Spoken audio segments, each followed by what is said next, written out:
online. I hope Chris Allen's there, not late, or having a coffee.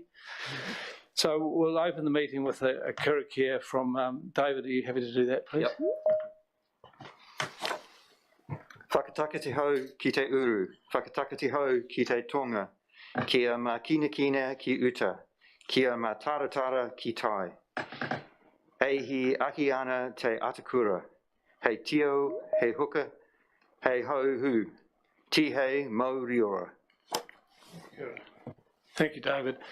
At this stage of the meeting, would unfortunately have to record the death of Peter Ramsden. I think a lot of the committee knew Peter, and he was a real leader and had a lot of mana and a great connector between the Māori people and Pākehās, and he always had a good view. And I remember when he left, I practiced some Te Ao Māori to speak to him and gave him a presentation, and I gave it to him and he said, "That's a good effort, I've got no idea what you said." And I said, "Well, I've got no idea either." But he laughed, and he was a great man. So if we just hang our heads for half a minute and just think of Peter.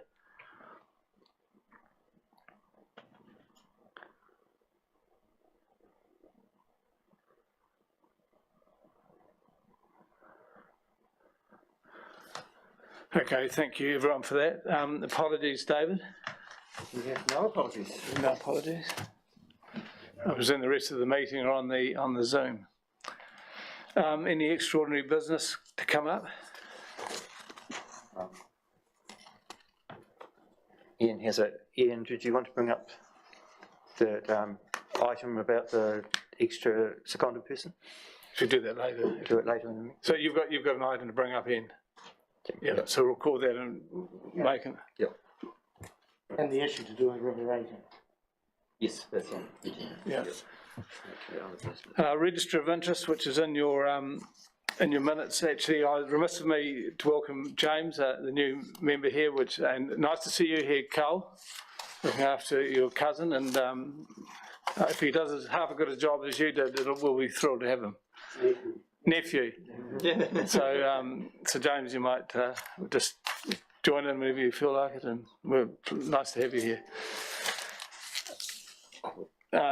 Register of interest, I'm just saying that. So James, that's got to be kept up, and you'll probably have to fill it in and do it through Carol, but it's up to everyone to record their own register of interest and any information. And if they feel they've got a conflict, they've got to acknowledge it to the chair when that subject comes up.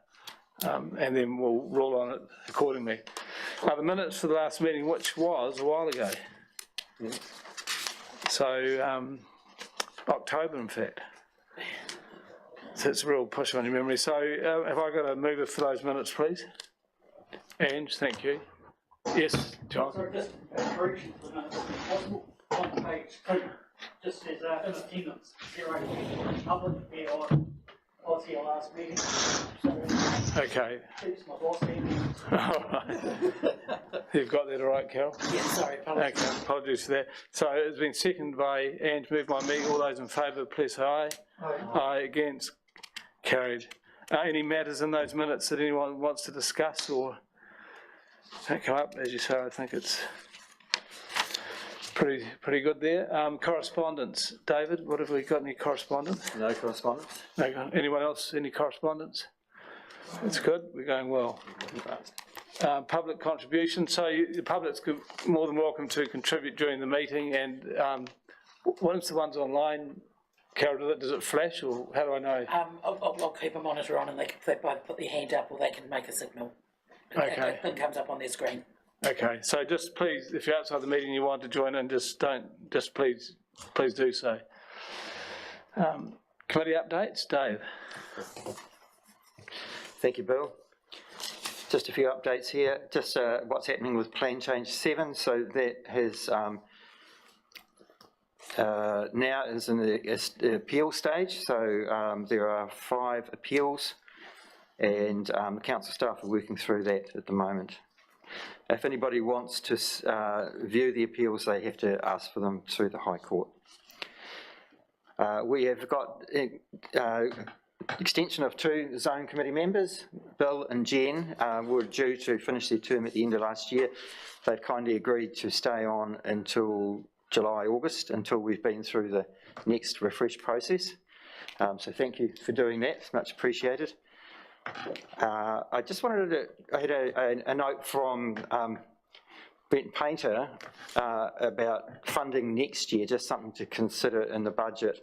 The Near River Recharge, they are developing a Mahingakai site, in a wetland, a nursery for crayfish, freshwater crayfish and mussels, and they will be asking for some money for some planting in the new financial year. So just keep that in the back of your minds, we'll bring it up again later. And then attached to this report there is just a copy of the terms of reference. There's no changes to the actual terms of reference, it's just been tidied up in a nicer format, so it's just a copy there for your information. That concludes my report. That's great. Any questions for David? Anyone? No, Cool. that's good. So, Your microphone. oh, sorry. Any questions for David? No, that's good. So, obviously, is Judith Hill, she's online? Judith, you're online?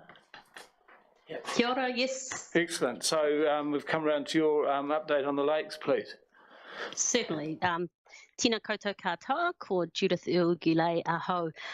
Thank you for having me along today. Let me just take a minute to introduce myself, because I'm a face that's been around in the zone committee's face a wee while ago, back when we first started zone committees in Ashburton. But anyway, so I've taken on the role of a General Manager for Regulatory Services, and I've picked up the program lead for Environment Canterbury for O2 Wharakai Ashburton Lakes work from Nick Daniels. So you might recall last year Nick used to come along to a few of the Ashburton Zone Committee meetings.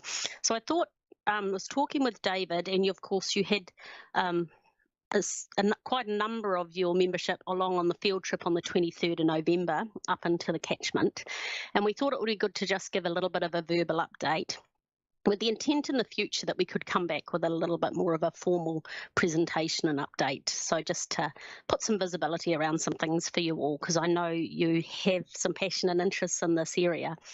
So I'll just I'm just going to open a document which I can see, but you won't be able to do. But so Environment Canterbury's work in this space has, we've put in quite a significant number of different additional monitoring into the lake catchment. Some of them you might be aware of and some won't. So these include the recreational seasonal water quality that happens over the December to April. So that happens every year. We've got some intensive on-lake monitoring occurring both in Lake Huron and Lake Clearwater. So those sites are installed, and they're also got some continuous monitoring equipment in place. We are looking at we've installed a nitrate logger at Gentleman Smith Stream that was just installed prior to the field trip in November, and the data's coming through nicely there. And I was talking with our water quality scientists about when we might be able to come back to this forum to update on what's the data telling us. But really it'll be after that, we've had the recreational dip. So after April would be the time. So it might be sort of at the middle of the year by the time the data's closed for the season and we've had time to quality assurance it. So you might want to think of that for a future agenda item. The offer's there anyway. We've also monitoring water quality in the inflow area at Clearwater. This week we've got groundwater monitoring piezometers being installed between Lake Camp and Lake Clearwater. So that's just looking to see what's happening with the groundwater between the two, between those two water bodies. And there's due to start some lake aquatic plant surveys. So that's from our water quality team. We also have Shane Gilmer, who was on the field trip as well, for those that were there. He's been working with landowners in the catchment across the 4 stations to understand the sensitive prone areas of high nutrient loss within the farm properties, and look at land management activities that are occurring there and what might be different to reduce nutrient loss in the catchment. So what are the opportunities for changing land management practice to get better outcomes? So that work's ongoing. Farmers have been strong to engage with him on that, and the intention there is about voluntary changes for action as we look at reducing the nutrient load in the catchment. There's been a couple of changes with the working group that's been established, and I know, so I just thought I'd update you on that. We've got, obviously, we've got the members that were in place for quite a while now. So we've got the Runanga members from Arawhenua Te Mata, sorry, from the three Runanga, Lisa from Tront Fish and Game are part of the working group, representatives from Department of Conservation and LINZ and Ashburton District Council, Environment Canterbury. We've also now got we've got the farmers opened up to come along and into those conversations, so they're invited to each of those working group meetings. But we also have a representative from Ministry for the Environment and Ministry of Primary Industries, which is actually Janet Gregory from MPI. So a little bit of a change in, I guess, who's involved in the conversations, but it is about how do we get everybody working together to see the restoration of the O2 wharakau water quality. Back in early November, a mana te mana hui was held, co-hosted between John Henry at Arawhenua and Chair Jenny Huey of Environment Canterbury, to the Crown agencies who are treaty partners. So that included LINZ, Department of Conservation, Ashburton District Council, Environment Canterbury and Ministry for the Environment. That work, that as an action out of that officials group, we have as an action out of that hui, we have a formation of an officials group, which Dr. Tim Daly is the Environment Canterbury representative on. And Jane Donaldson for Ashburton District Council sits on there. So they're currently meeting, I want to say fortnightly actually, but it could be going to monthly shortly, just to check up around the progress we're making around the range of initiatives that's in place. But recognising the opportunity to support how we support farmers with changing land use, Ministry of Primary Industries is also now included in that group. So that's about how do we, if we need to make some changes in land use activity, how do we support that more broadly? I might, and one of the things that I perhaps will circulate to have in the minutes is a little bit of a table I've just collated around the range of activities across all those agencies that's actually occurring to address nutrient load within the catchment. So that includes work from Fish and Game and Department of Conservation, LINZ, etc. So I'll put that through to Dave Moore so you can see that. But as I said, we're more than happy to come back at a later date with a little bit more detail if that's what the committee would like to hear. Any questions?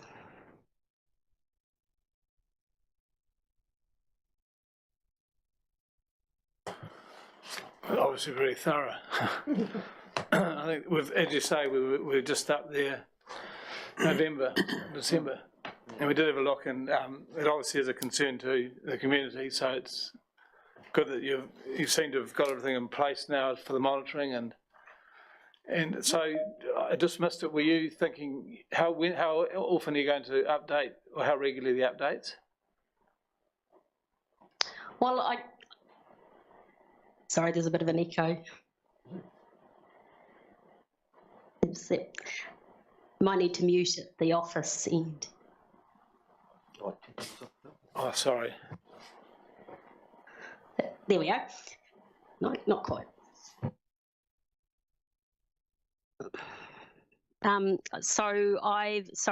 see Tim Davies just joined us. I've just given the update, Tim. So I guess we were just open to having verbal updates. I guess at some point we're conscious that you might like a more in-depth water quality update, but it makes sense to do that at the end of a sort of data season. So that's why I'm quite happy to make that happen. As far as how we're progressing on certain initiatives, I'm happy to give a little bit of a status report for each meeting, but it's recognising that some months key projects may not have progressed much. So, I'm interested to know what it is the zone committee would be keen to hear for a rhythm.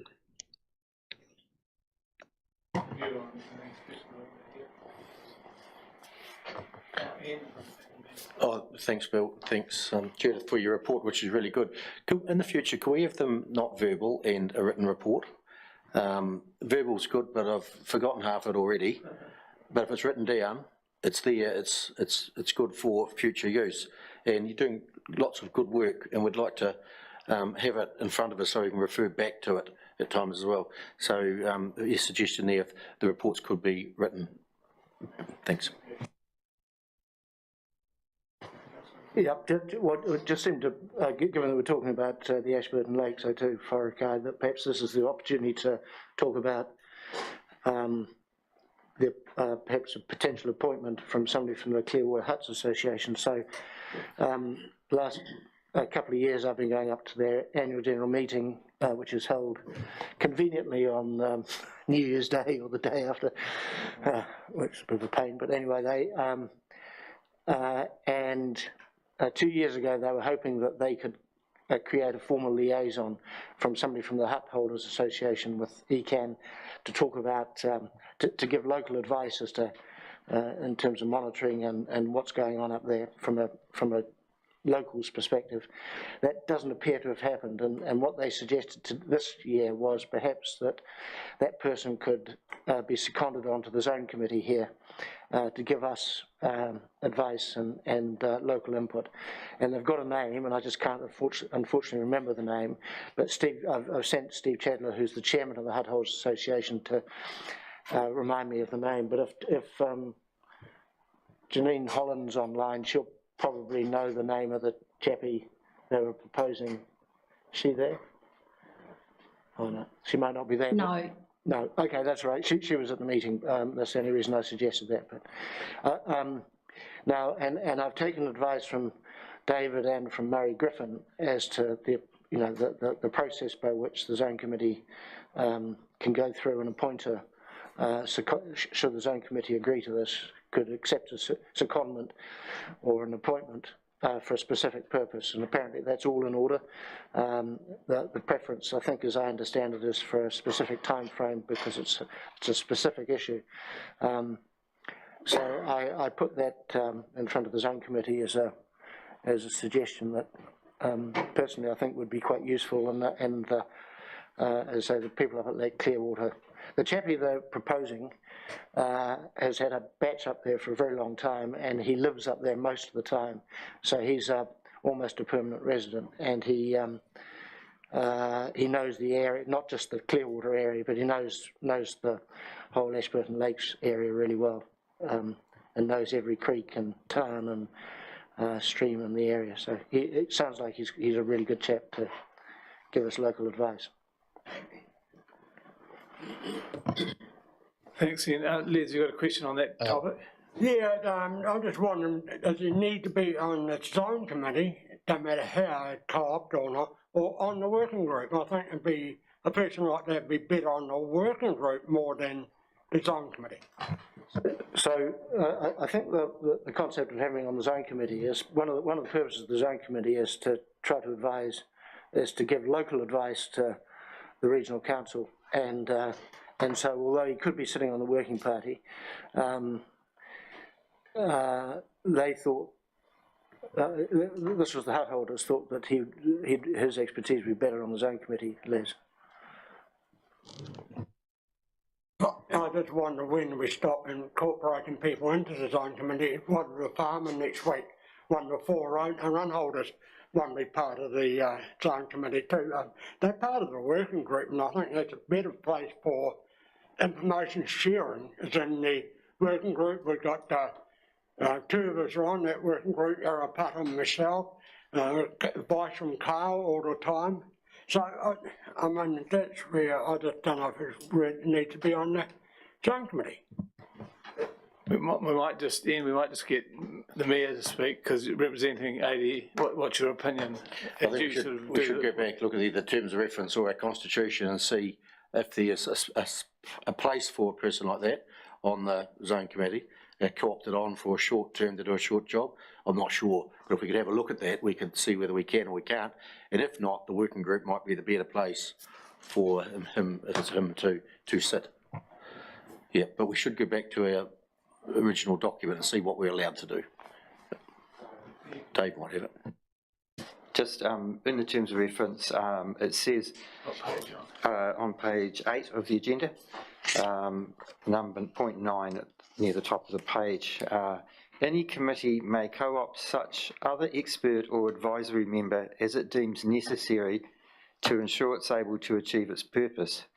Any such co-option will be on a non-voting basis. So it's really about the committee thinking, have I got the expertise around the table that I want? Do I need more local knowledge? Do I need more expertise for a certain issue? Then you can co-opt someone into the committee to provide that expertise to you. Thanks, David. Chris, Alan, have you got a comment? Yeah, thanks, Bill. Judith, it was around, what is the basis of your working group at the moment? Is it evidence basis, trying to find out what all the different sources are, or are they likely to jump to conclusions on my question is around making sure that we've got the process right. We've got everything on the table, rather, because there's a lot of agencies involved and a lot of agendas, I'm sure, and amongst all that. But is it quite clear in your terms of reference how you're setting this process up to before you start saying that this is what we've got to do?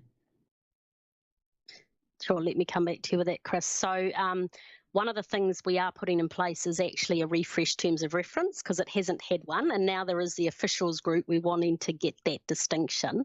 So that's one of the activities that, so the working group had a hui on, we had hoped to get face-to-face, but of course we ended up online on the 4th of February, which was really good, and got us some updates around some key pieces of work that had been happening. So as an action out of that, and actually developing the terms of reference is one of the activities that hadn't had one in place before. The other is there's a couple of core principles around either working. It's trying not to duplicate effort and making things and very much open sharing of information and science and data. So it's very much what do we know, what don't we know, how do we progress forward with the areas we don't know yet, and what are the activities that everyone's doing within their agency. So at the moment it's very much a dialogue around understanding what each others are doing or could be doing, and where we can share, where we need to get new insights or new information to inform the way forward, but also taking the actions we can now that just are part of the work that the team are doing. So, for example, the geese cull by Linz and Doc over in January was an example of just sharing actually what was the outcome of that exercise for that little piece of work. So there's a lot of it's around understanding the range of work that's happening on all the things that, what are all the sources of nutrient within the catchment, and what are all the things that could be done. I noticed Tim's got his hand up, so I don't know if anyone else. Does that answer your question, Chris? It's partly, because that's one part of it. The other part of the question is around, is this a group, a subcommittee of the zone committee? No. Because I might have missed something, or it's been set up by ECAN itself. Is this not like the Heinz Brains Working Party? No, so this is an initiative that was initiated and led by the Runanga for call to action around improvement in O2 wharakai, and that all the 8 statutory agencies at that time stepped up and took some action to get some results. So that includes, hence the membership around the working group has traditionally been those statutory agencies. We've opened it up to include the landowners in the catchment, because obviously that's a big, they're intimately involved and them having visibility of what's happening is really a key part of that.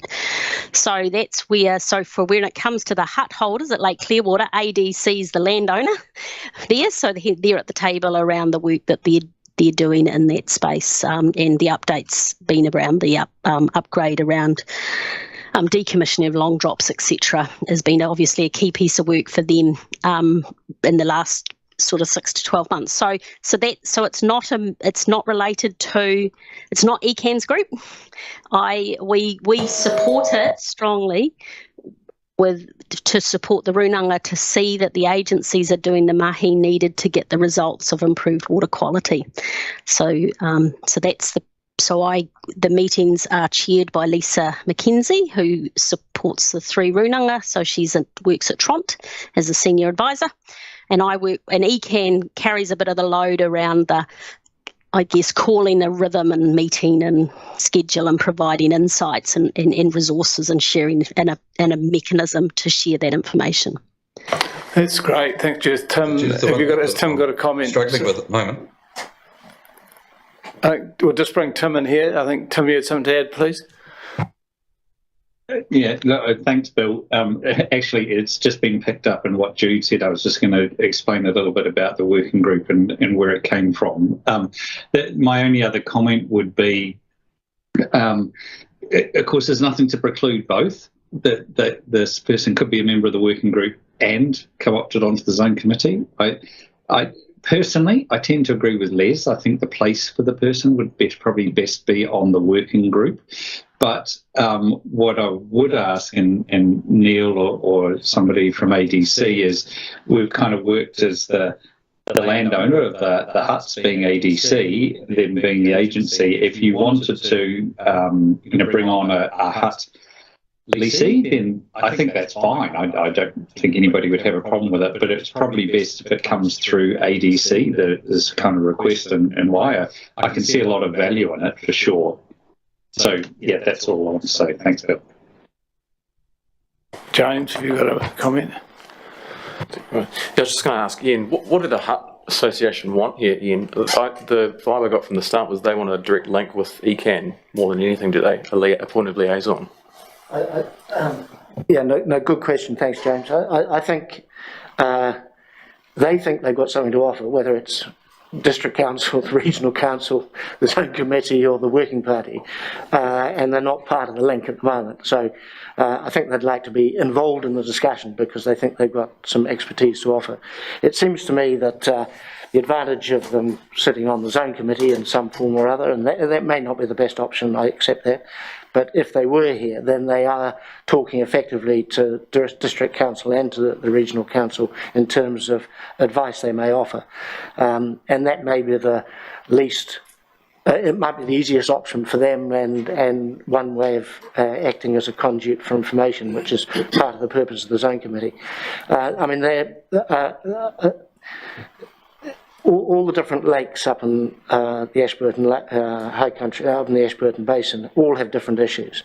And in this case, they're offering their opinion as to one of the more contentious issues, which is around camping, huts, and what's happening for Clearwater, given that that's sort of flipped in the last few years, and is cause of quite considerable angst. And now, I mean, as I understand it, they can be appointed here for, under the conditions that David has talked about.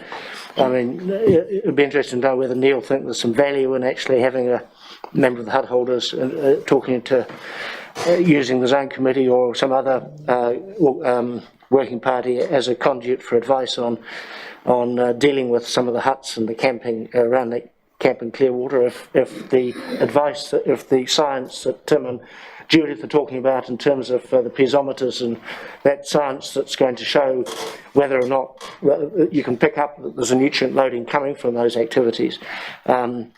Having some conduit to keep all those people up there on side and in a constructive dialogue to help find solutions, I would have thought has some merit.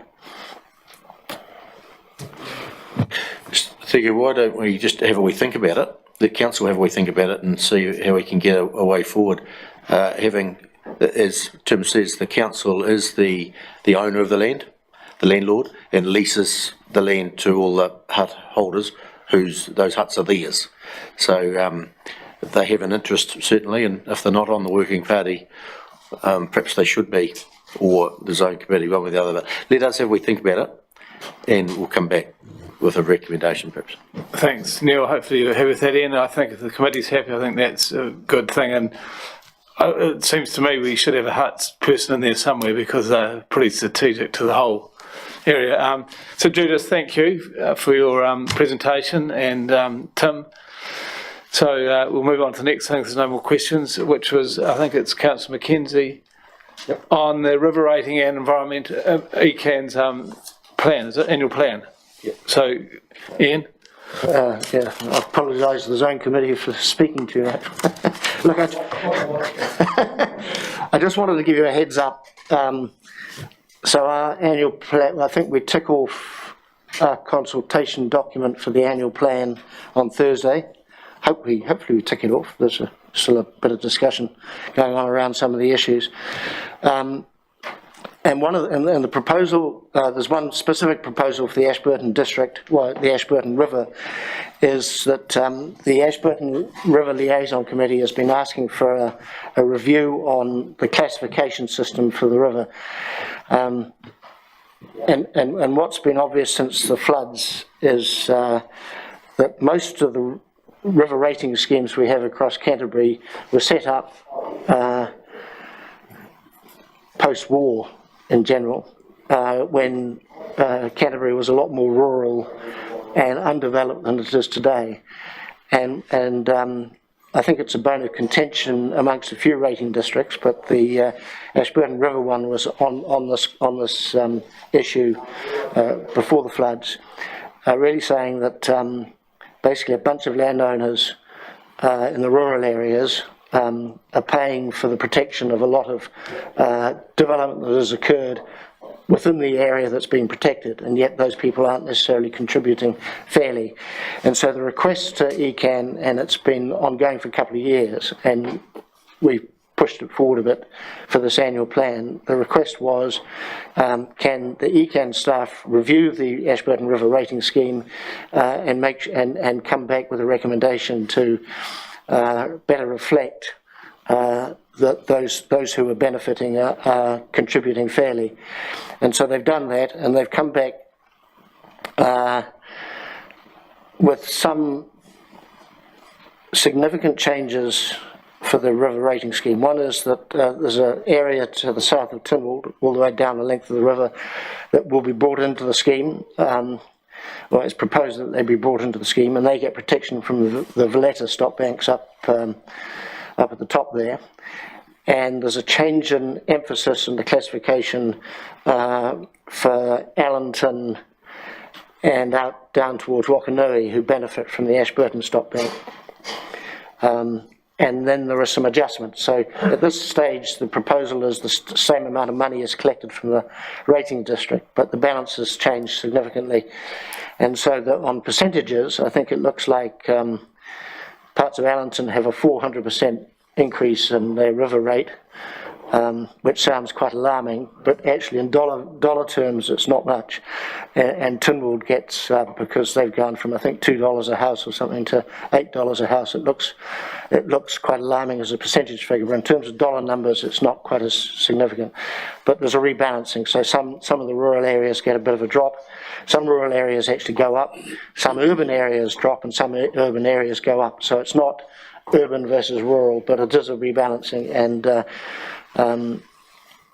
the liaison committee have looked at it and thought that it was pretty good, and so they're behind it.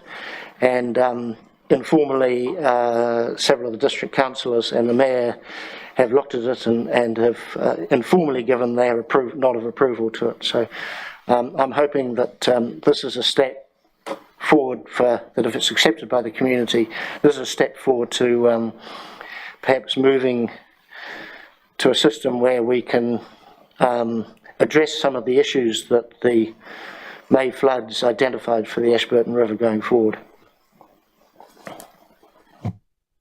Thank you, Ian. Is there any comments or questions to Ian on that? That's a good update. No, that's good. Well, thanks for that, Ian, and it'll be interesting. 800% sounds big, a big number in anyone's word. 400%, but effectively, Half of eight. I think for a $500,000 or $600,000 house, that is going from costing them, I think it's $25 or $26 a year to $130 a year, and effectively, you know, if you look at it as a insurance premium, it's pretty jolly cheap protection, really. So I think that's the dollar amounts you've got to focus on. It's good to be rebalanced. And look, there's just one other number which I think, just for your own background, might be useful to have, and that is that ECAN collects about $15 million a year to fund river protection across the whole region. That's to maintain and look after $650 million of assets, of flood protection assets that ECAN looks after. That in turn protects $110 billion of private and public assets, including bridges, roading, district council roading and bridges, as well as houses and industrial estates across the Canterbury region. So in terms of leverage, $15 million to protect $110 billion, we get the ratepayers get a pretty good deal for their investment in this.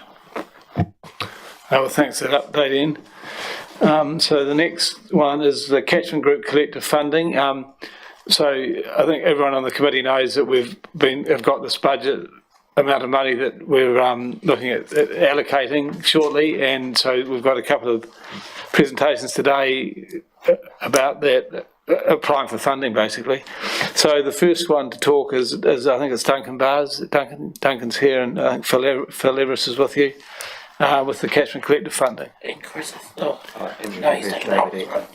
Oh, and David Ackland, is he on with you? Oh, he's going to talk on the same one. Okay, so the floor is yours.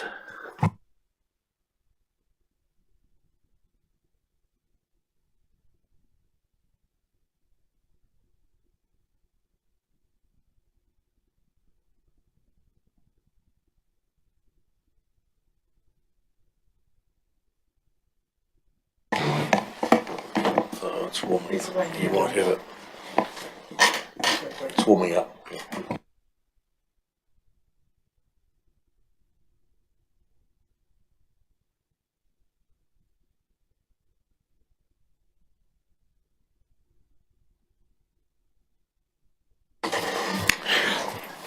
Okay, thanks everyone. Yeah, as Bill said, we're here as the Mid-Canterbury Catchment Collective. You've heard me speak here before, but I will just give you a quick rundown of our history and why we're here today. We started this process probably this time last year, where we said, okay, we've got to start to get landowners engaged in nutrient management, water quality and biodiversity and issues in our catchment. That's probably one of the things that's sort of driving us. Last year we held some public meetings in Hinds, just to really check our mandate with our community. We had good engagement there, and since then there's been different catchment groups formed and are forming from down at Ashburton right up into the foothills. So our mandate, what we're calling ourselves as Mid-Canterbury Catchment Collective, is so an individual catchment group will look after their local issues. We're looking to look at the local issues in the bigger picture of the whole catchment, so we can get connection right through our catchment. And I guess it's targeting landowners, but also people living, all stakeholders within individual catchments, so we can get some understanding with what's actually happening in there. So that's led us into to where we are now, which has been to legally form an incorporated society under the banner of Mid-Canterbury Catchment Collective. Now, in doing that, we've formed a committee. Myself as the chairman, we've got treasurer, secretary, and a number of members on our committee to as a start representation of our stakeholders in here. Going through this process, obviously, any organisation like this needs funds. And that's what we're here today for, is seeking seed funding so we can start a work program. There's going to be 2 or 3 of us speak at the moment, going through where we're breaking that down into. One of the single biggest things we've said we need a coordinator. There's only so much of this sort of stuff that can be done voluntary. We need someone engaged to actually get some work streams off the ground, and that's really the bulk of the funding that we're applying for, is to give us some funding for our catchment coordinator. That will help set it in there. We'll set up our direction with our strategy and marketing and administration. We've got some heavy lifting to do to actually get things up and running. And the coordinator role is a major role in getting that up. We've got ideas where we want to go, but we need to have this coordinator and in a process that we're engaged with, and that we've got our stakeholders engaged with, and going back to make sure we keep stakeholder engagement. Personally, that's where I see that as a massive job we've got to do. So, as I say, I'm not going to read through the application that you've got there in front of you, but a big part of what we're doing is we need a coordinator to then start setting up some projects, which Phil's going to talk about, which is going to be a major one to start with, and that's going to lead into what our strategy is. That's going to once we help set our strategy, that'll help diagnose where we need to get our structure as well, and what we're going to do going forward. So I'll pass it over to Phil now. Thanks, Duncan. I guess one of the initiatives as we're talking about is the science update.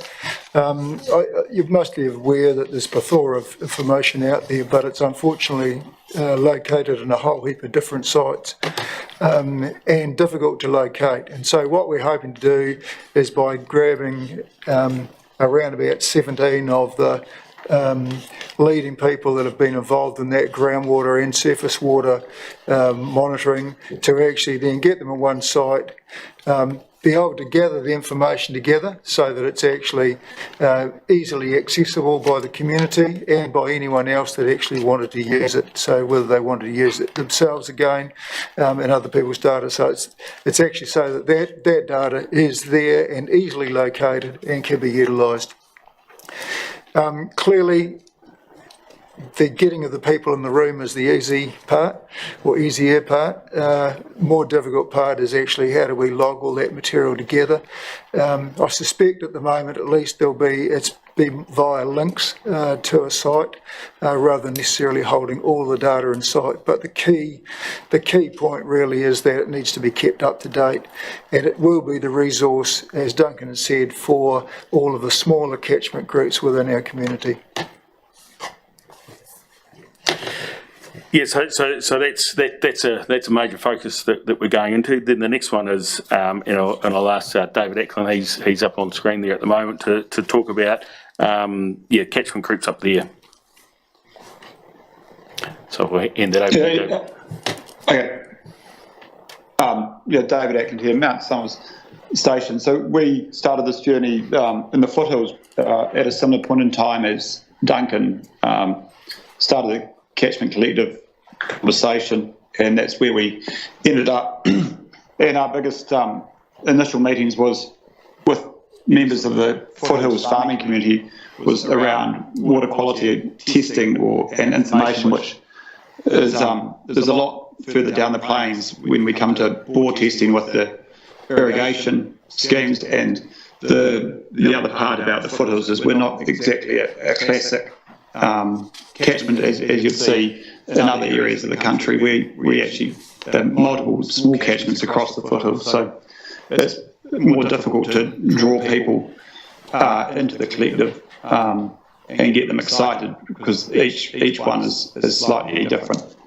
And so that's where this we see the initial phase of this water testing application is partly a marketing ploy to get the farmers engaged and in the door, and then to drive forward from there with which I've outlined and we've outlined in our brief application around then going down, once we have information around biodiversity and the different areas within the catchment across the foothills. Primarily, the group I represent is from the south branch, the Ashburton, through to the Rakaia, and there's another smaller group that has formed or has met that is from the south branch to the Rangitata.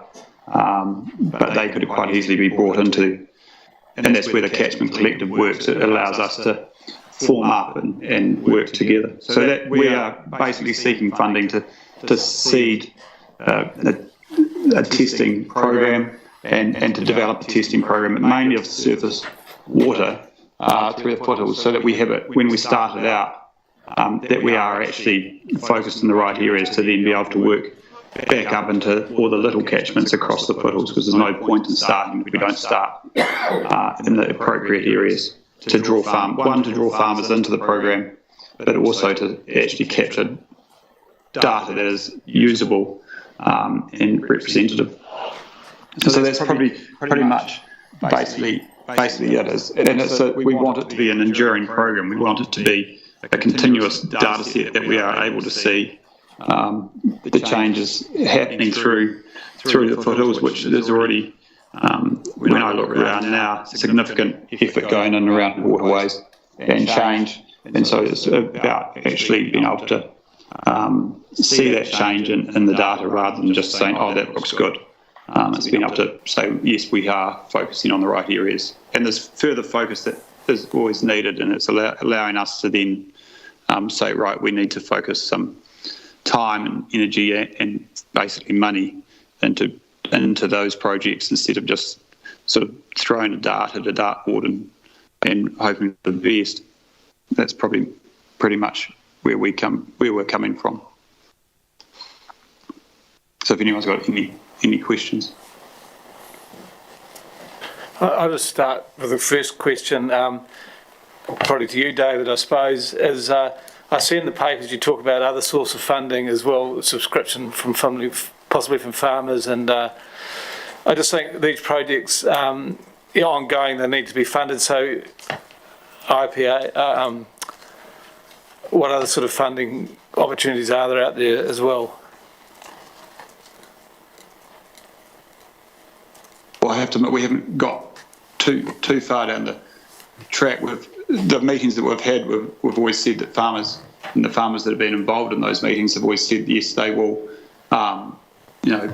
invest in the group or in the objectives of the group, and that basically and Duncan's one around a coordinator. That's where we really need some help in getting that person involved to allow us as a sub-catchment group to then source other forms of funding or associations with, i.e. ECAN, with under the new freshwater policy going forward about what testing they're doing and coordinating, so we're all working in the same direction. I think that's probably where we see it. I personally see right at the moment is just getting farmers through the foothills engaged, because there's whole lots of little farms and bigger operations.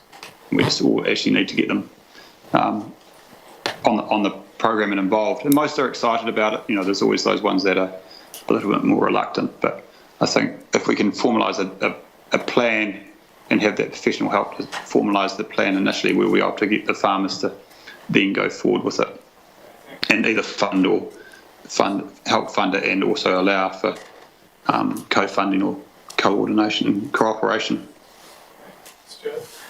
Thanks, Bill. I've got two questions. The first one is, if you're talking about farmers and the irrigation schemes, they've got their farm plans, they've got their audited farm environmental plans, and this year they're going to have their greenhouse gas emission plans. Do you think the majority have just about had enough bookwork and stuff that they put in? Would they be keen to join another group or put more money into another group that they feel sometimes will be duplicating what they're already doing? And the second part is more to David. Will a scheme work if 60% of your farmers join? I mean, that's not going to be most unfair, isn't it? It's either sort of got to be compulsory or else not. So there's sort of two questions there.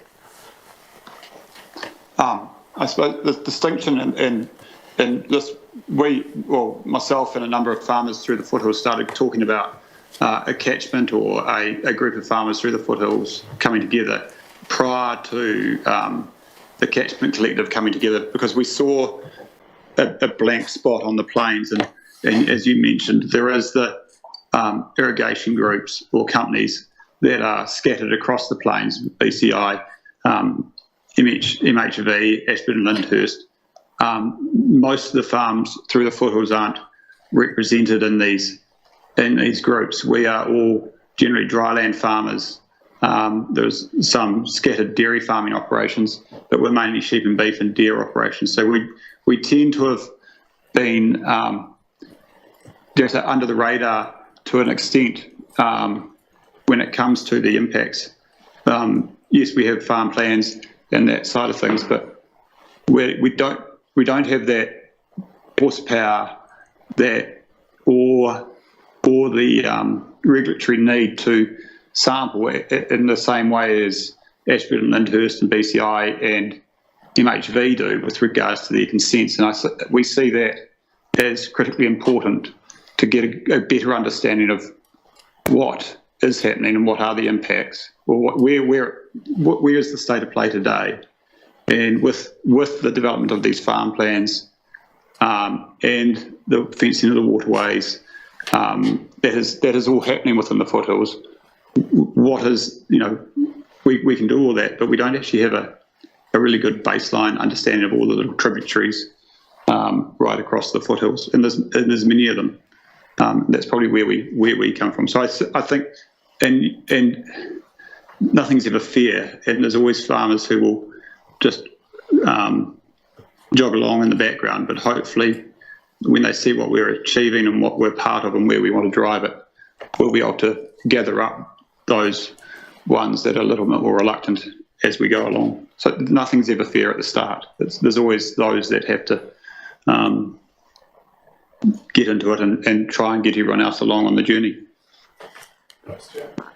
What we'll do, there's a couple on the board that will get some questions for everyone. So Tim Daly.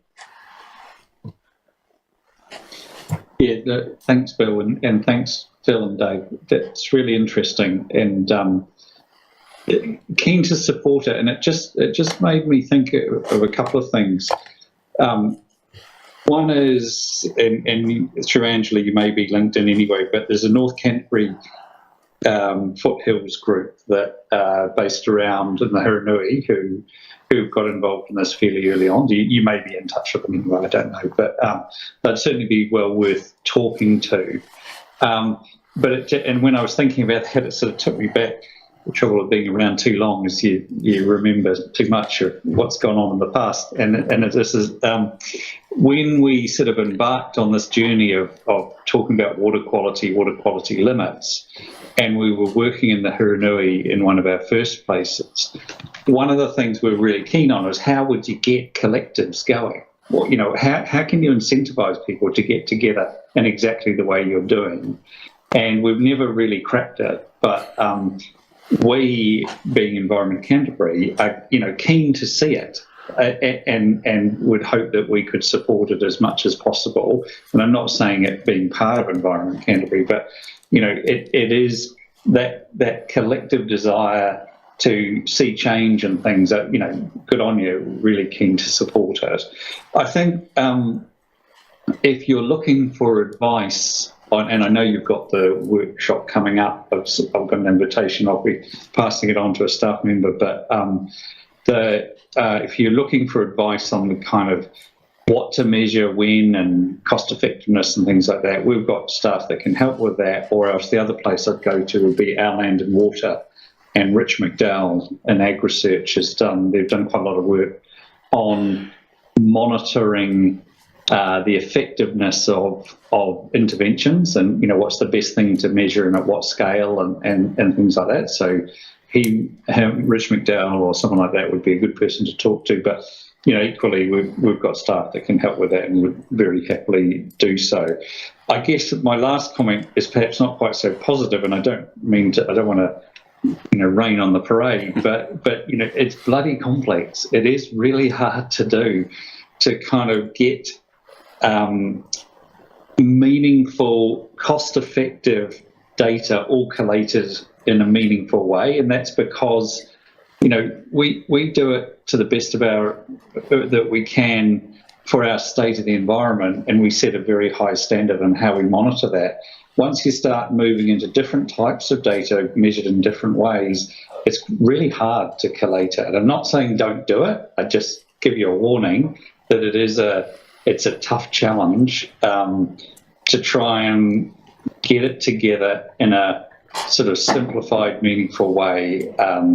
I've been deeply involved in LAWA, and that's some of the objectives that we set out with, and I'm not saying we've achieved it, but it's it's really complex. That would be my only comment on it. But there are quite a lot of data out there, and I think I can sort of see where you're going with it. So yeah, cheers. Tim, before you dash off, when this new funding, the biodiversity funding that the zone committees used to have of around 100k, and then we've got to this new system of 50, and then going to 75, and then going to 100 over the 3 years, I had a feeling when this was actioned, there was also a lump, or not a lump, but some money that ECAN had for projects that if there's not enough available in the 50 that each zone's got, that ECAN did have a bit of a, I don't like to use the word surplus or pull or something, but is there some other areas that ECAN have got some money that people can apply for in this sort of sphere, or did I get that wrong? Actually, Jude might be able to answer that better than I could, because I think most of it is in the biodiversity space for projects aimed at biodiversity gains. But Jude, do you want to comment on that? You're probably a bit closer to those than I am. Yeah, sure. I'm just trying to think, how do I take that hand down? Kia ora again. Look, there is a new fund created at Environment Canterbury. We just had the first round of money allocated. It was called the Waitahata Action Fund, and it was for things that were broader than biodiversity. We've had a bit of a conversation around this this coordination role that's needed, and I'm putting my looking South Canterbury into the Upper Mackenzie there around Ahariri, around the difference between a coordinator to bring together a plan of action which has got some key work streams, and there's a little bit of a gap, because in the future, if you had a key work stream that was, I don't know, an initiative that was defined and timed out, that would be what you could apply to that Waitahata Action Fund for.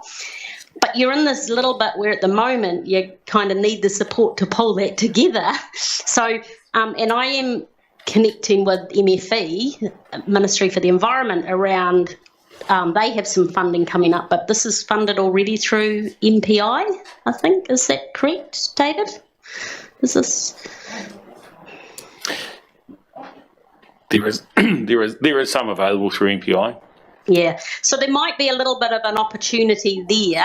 MFE haven't quite resolved. They have an initiative for increasing the capability and capacity in our communities around implementing freshwater outcomes, which is a lot around catchment group facilitation, forming, etc., which is coming up with that work program and initiatives that then you could apply to our funds to action. So I'm happy, perhaps somebody's worth someone connecting with me, because that conversation's still live, it's not landed. And I've asked the question, how does Environment Canterbury play matchmaker between a community or a catchment that's wanting to access support and MFE handing over some dollars? I don't know if it'll happen, but that's the nature of the conversation. Yeah. Well, I'd call that encouraging. Yeah. Jen, is that Jen Despar? Is that Jen on with the hand up? Yeah. Yeah, Jen, please. Yep, kia ora. Thanks, Duncan and Phil and David. It was really good. I have one question around the coordination and wondering whether the community engagement side of the coordinator's job can be used across the whole area. And I'm thinking with regards to what I'm about to present on later on. So effectively, this is also kind of to the zone committee. Could our resources that go into this be used as a zone committee resource for community engagement across the whole area? Good question. Who wants to answer that? Phil? Jen, good question. I don't see it as exclusive to anybody. It's available to the community, so that was the whole purpose of it, that it was easily accessible information available for Mid-Canterbury Catchment total, and so it wasn't an exclusive to use to clubs. So hopefully that answers that question. And coming back to your point, Stuart, about the ongoing requirements for the community to actually have a greater increased paper trail. Whilst it's fair to say that the irrigation schemes have led the way in much of that, the purpose of this exercise is actually to consider from the mountains to the sea and between the two rivers, and actually all of those people have an impact on that catchment. So whilst the irrigation companies have done a lot of work on that to date, everybody else in the catchment is involved as well, and that's the point of putting this community catchment together. So within, who will know how it will work out, but let's say within the catchment it could well be that David and his team are coordinating if you like, a western section, including going out to the mountains with the guys in the lakes area, but equally the irrigation companies may in fact deal with some of the midsection, and Ian and his group down in the swamp might end up coordinating a bit down the bottom end as well. So, it's not just picking on one thing. We all contribute to that whole catchment, every one of us along the way, and so that's the point of trying to pull together all of that, so there isn't a lot of I'll work in my little patch and to hell with everybody else. We're actually working in a coordinated role together. Yeah, and I think, sorry, Bill. I think with that, you've got to understand the umbrella organisation that we're looking to put in is to get that coordination there. There's also, dare I say it, we've got to get stakeholders, landowners more engaged. It's some of the regulatory stuff is becoming a little bit of a tick box exercise. We need to get a bit more hands-on engagement in there, and I also see part of our job is sorting a translation job, sorting the wheat from the chaff. There's a regulatory side of things. And some people on the land are just carrying on with stuff. We need to break this down and say, hang on, what does this actually mean? And that may be a wee bit hopeful, but we need to actually break down some of those barriers to actually get engagement in these sort of things. The other one I'll stress is that we're seeking this as seed funding. We're currently investigating funding through MPI via, I think it's MFE money via MPI. Nothing's guaranteed there, but we are seeking there. And that's a round of funding for hopefully 3 years, 2 to 3 years. Exactly what that will be, it's up in the air at the moment. But the idea would, with that funding, would be to try and help set up more individual catchment groups while we maintain a coordinated role over the whole catchment. So it is coordinated, so we don't get double ups. The scientific review is really about establishing a start position. And then translating it down to where people can actually relate to that, farmers on the ground. We hear it I hear it all the time with farmers saying, oh, but water coming out of the dock estate is such and such nitrate level. We actually just need to nail that down to say exactly what that is. I'm sure a lot of that testing's been done, so let's review it, let's get it out, let's get it into a format where people can see it, taste it, feel it, and they'll believe it. I guess we're sort of looking to affect change from the ground up rather than regulatory down. Duncan, we've got a few questions mounting up, so we'll just sorry to interrupt. So Stuart, you've got a supplementary follow-up, and then James has got a question, and then I think Donna has. Do you intend to get Runonga involvement? Yes, which we're, again, part of our setup phase is, I guess, the initial Runonga involvement is through zone here today. We are trying to get into all the Runongas and have dialogue there. I'll be quite honest, I'm quite new to this. understanding the processes to go through, and yes, we want to engage with Runanga and get everyone's input into this. Perfect leader for you, Joe. Yeah, that's a good leader. No, I was going to say, I'm new to this too, Duncan. I'm the new Arawhenua rep, so if you want to talk about that later on, I'll be keen to connect with you. Thanks to you guys for your presentation. I just had one question really. You heard from Bill that the pot of money is quite small comparatively to start with. Of your 3 initiatives there, do you have a particular priority that you would want the committee to look at in the first instance? Look, we've got to get the coordinator role in place. It's, yeah, I know we've talked with Ian and ECAN about some of the water testing as well, whether that can't be done via ECAN. I think we've got to establish establishing our social licence to operate through our start position, and that's going to come from a scientific review. So we're not jumping off on, I think we should do this. Let's take all the egos out of the room. Let's find out exactly where we're at, and that should helpfully develop our strategy. I think what we've got to do is we've got to look at, and David sort of alluded to it before. There's a bit of a fishing trip with water testing. If water testing someone's stream, but scientifically it's not important, but it is for that person, and we can engage with them and hook them into an environmental thought pattern, that's well worth it. And so where this is going to morph to, I'm not actually too sure. Just talking, a bit like the scientific review, it started off as 4 or 5 people, then it went to 8 to 10 to 16 or 18, and it's morphing and taking on a world of its own. And I think this is the sort of snowballs we want to get rolling. And as I say, I'll keep stressing, this is seed funding. This is a start to take us from a bunch of loonies with an idea into something to actually get some real relevance in this. So your answer to James's question then is a coordinator. Yeah. Donna Field, are you there? Yeah. I think you've got your hand up, haven't you? Yes. Can you hear me? Yeah, we can't see you, but I can hear you. Sorry, you can't see me. Just thank you for the opportunity to comment. I suppose I think this is a really great idea, and coming from a position as the co-chair of the Whitcomb Land Care Group, so that's similar to a catchment group that's been running for over 20 years. One of the things I'm really interested in asking you guys is, you're looking for seed funding. Within our group, by far the best projects success is when money also comes from the farmers. So and that's just what I'm wondering, what sort of funding is being matched from the catchment group to help out with the facilitator? Purely because if you put money in, then you certainly have a lot greater interest in it. And with ourselves, if we put money in, then everybody in the group is interested, rather than just the key drivers.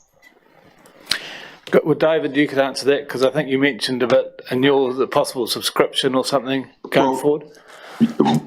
Yeah, with our little subgroup in the foothills, we from the day dot said that it must be a farmer contribution, financial contribution for that very reason, Donna. And we hadn't really hit on a formula of whether it was a flat $1,000 per farm or was scaled to take into account size or of the operation, or how we did that, and then other members of the community being able to come on board who are outside of the farming community was also important within the group, and how we onboarded those people, those groups and people in the future into our subgroup, and the whole reason for us being interested in the Catchment Collective was the engagement through the Catchment Collective with Runanga and Council, so that we weren't all of a sudden having 20 little catchments pop up across Mid-Canterbury, all coming knocking on the door and wanting help. That was as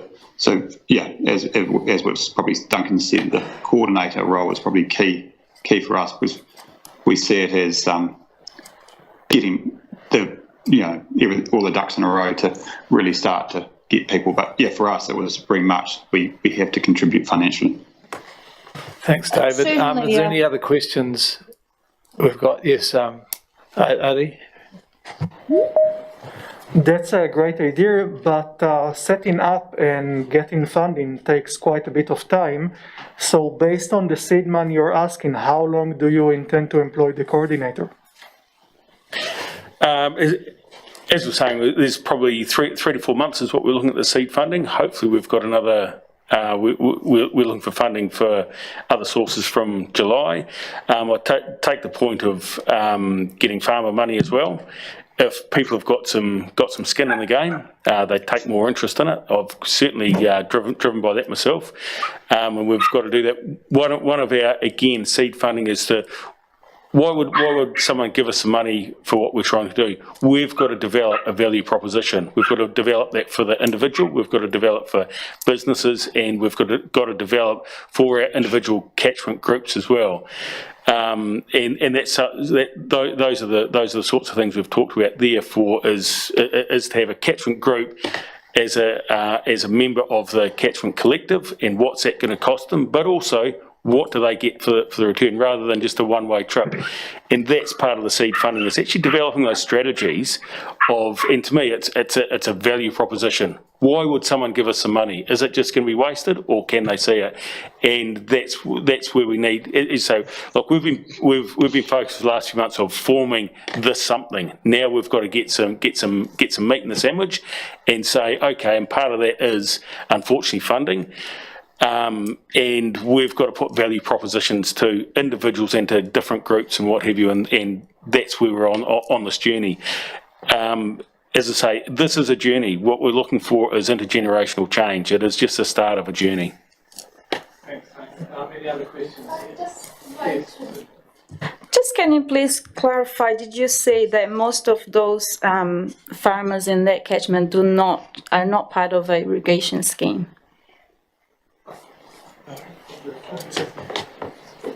Through the foothills, our group, one of the initial definitions was that we were west of the Rangitata irrigation race, so and that we're basically in the high rainfall zone of the foothills. So most of the farmers that have been engaged in the implementation or the formation of the group are all dryland farmers.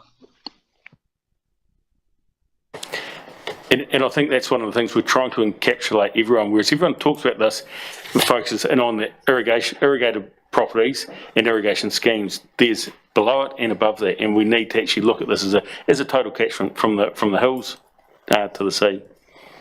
Jen, have you got a question? No, sorry, I forgot to put my hand down. Okay, there's a question at the back. Have you got it still going? Yep. I just have a comment to make that I think that's very encouraging. That's something that you can always try to get the community engaged with. Farming, it's really difficult.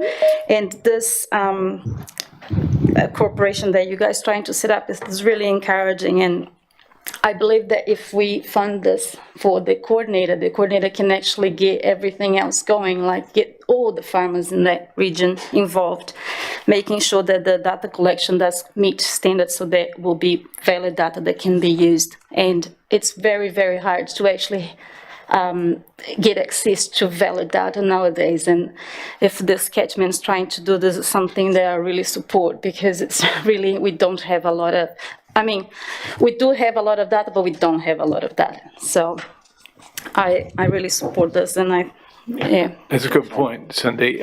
Edith, did you have a question at the back? Yes, a statement first.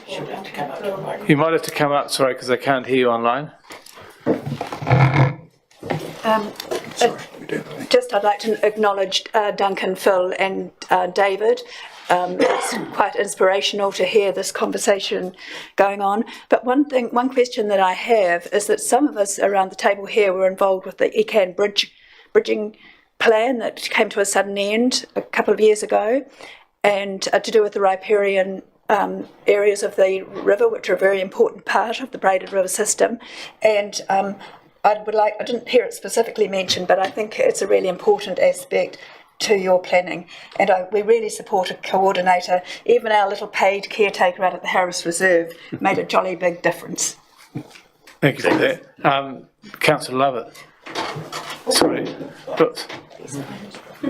I just had a question about getting farmers on board and getting their trust for the future. With all this data we're going to collect, could it change their practices of farming and put them out of business? Because, you know, I can see, you know, going down 3 or 4 years and people will look at it and say, I won't be able to put this much urea on or do this or do that, and it could actually put them out of business. So we've sort of got to go down a careful path here and be honest with them while we're collecting the data and yeah, not going to destroy their businesses.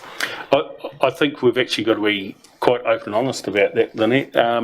If you look at the report the ADC's put out of 57,000 hectares of the plains into carbon forestry out of scares the living daylights out of me. Yes. And this journey has already started, and it's probably getting a few heads out of the sand, and if we can lift some of those out, if we've got to get data. To me, there's a lot of opinion and biased opinion either way on that, and we need data. We need to sort the wheat from the chaff. We need to get the relative stuff in there, and we need it happening now. So unfortunately, whether we like it, me as a farmer, whether I like it or not, we're on that journey, and if that journey means there's drastic change, yeah, we need to actually have that conversation and get prepared for it, because it's not just financial, it's a people as well. We've got to consider the people. Dropping bombshells on people is not good. If we can prepare people for that change or that inevitable change, good, that's what we've got to do. Yeah, and I just could Thanks for that. Thanks for your comment. Ian, did you have a question? Or more comment if you're up to comments? Sure, comment, yeah. Look, it seems to me that what you're asking for as a coordination role is critically important, and the Zone Committee needs to consider its role in Mid-Canterbury, and my view of its role is to make a difference in terms of biodiversity, environment, and water quality. And actually, the best way we could do that is to get the locals clearly on board. And we've clearly got leadership in the room here, and we've got it from not just the presenters but others who are sitting in the back there who've shown leadership across these issues for a while. But all leaders need actually people to do the grunt work behind the scenes, and that's what they're asking for in this coordinator. And every day, at least once a week, I'm asked to go to sites where we've got ECAN in its broadest terms has got projects running, whether it's through the Wetlands Project or whether it's things that MHV are doing, or whether it's through the MAR Project or the Near River Recharge Project, or just individual farmers who are trying to do things. Having a coordinator that actually ties all those things together to try to deliver on the outcomes that we'll all be required to deliver to under the MPS for fresh water is absolutely critical. And I don't think we'll ever we'll do a lot of floundering around and sort of scattergram stuff unless we get that coordinator. I'm a bit nervous about your efforts around coordinating science, because that's, as Tim, I think, scratched on the surface, that's hugely complicated and could become a bit of a black hole. Yep. And you don't want to go down too many black holes, but you could stick your finger in the water and test just how deep and black it is at the bottom of the pool. But I think this coordinator priority is absolutely critical, and I think from a Zone Committee's perspective, we'd be well advised to facilitate that in whatever form we can. Thanks, Ian. Now, Mel, did you have a question or a comment? I've got a comment really quickly. Sorry, hello. Just from an MHV perspective, and being one of the, we're quite a large irrigation scheme in the catchment, last week I attended online the New Zealand Freshwater Conference, and at the conference there were numerous examples of catchments where there'd been huge traction. That traction was always ground up led, it was always led by the farmers, and it was really, really positive. We're hugely supportive of what the Mid Canterbury Collective is doing, and we will support that however we can, because we see us all working together as the way forward here, and yeah, really, really do support that. So just wanted to make that clear, because there were some questions about duplication, and we'll work together to avoid that. Well, thanks, Mel. I think what we're going to do as a committee, I think we'll hear the other two proposals and then we'll have a discussion about it. So Duncan, thanks for your time and everything put on with Phil. The science is great, and David, if you're still there, thank you for your input, and yeah, it's interesting, it's good. So the next one is... Thank you. Jen. Thank you. Thanks. Sorry, Jen Despar, is it? Jen, you were talking on Wakanui? Sorry, could I just ask another clarification question first before these guys go, just about the coordinator. I thought I heard you say, Duncan, that you were looking at about 4 months with that money. Is that correct, or is this that 30,000 for the coordinator, does that stretch out longer than that? Look, Jen. It's going to be how long's a piece of string. We know that. That's why I'll keep deferring it to seed funding and where we can get other funding from. Really, exactly how long it's going to last, I'm not too sure. But that's what we are anticipating, 3 to 4 months, and hopefully by then we'll have some other funding available. Is the goal. We're not putting all our seeds in one basket. We're looking for the next basket to dip into. Thank you. Jen, that's 2 minutes of your Wakanui talk.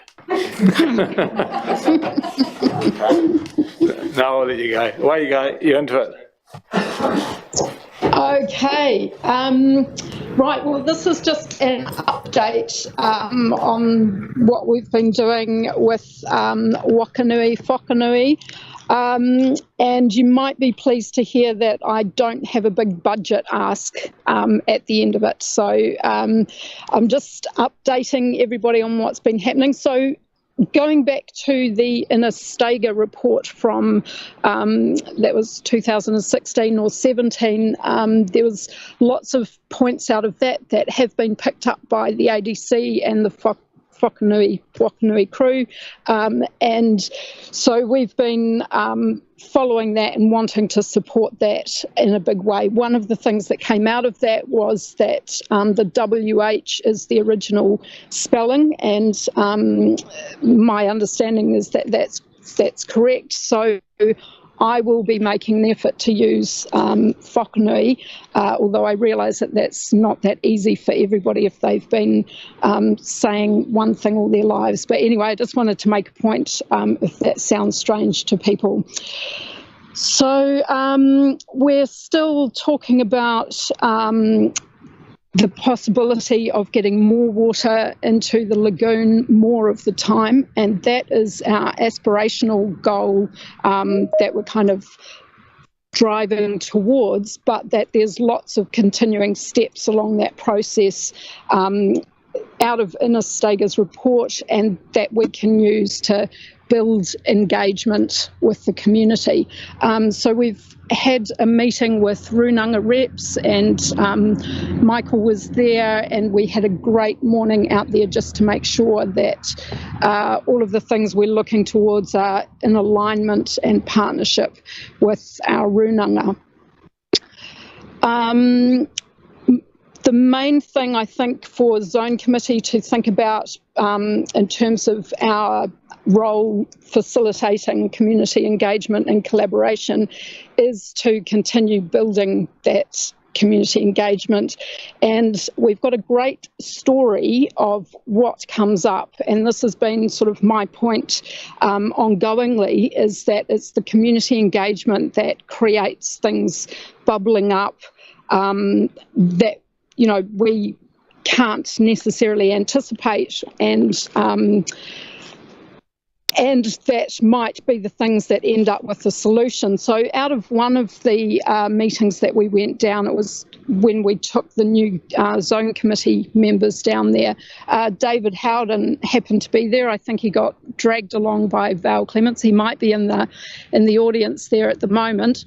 And after talking about it, he told me later that he didn't think there was much chance of getting any extra water down into the lagoon, but for some reason he became very interested in the idea and decided to occupy himself for some number of days biking down and drawing a map, which was quite a detailed thing about how it might be possible to get water from the Whakanui stream back down to the lagoon. Now, this turns out I talked to you, Bill, obviously, and talked also to Bert Hoffmans and also Andrew Guthrie in the meantime, and it is an idea that has come up before and definitely has some,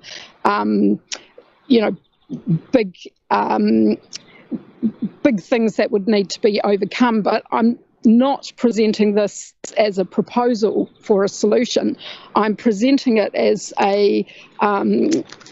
as what can happen when community people start getting really interested and engaged. So David had not heard of this idea before, and it sort of bubbled up out of his own interest, and I think it's a great tool that can be used to help whet the creative appetite of the community when we start talking to farmers in the area. So definitely not talking about it as necessarily a proposal to pursue, but just as an example of what happens with community engagement. So there's a meeting of the Whakanui crew on March the 1st, and so we'll be looking, I think the zone committee will be really good idea to get in and really support the Whakanui crew with what they're already doing.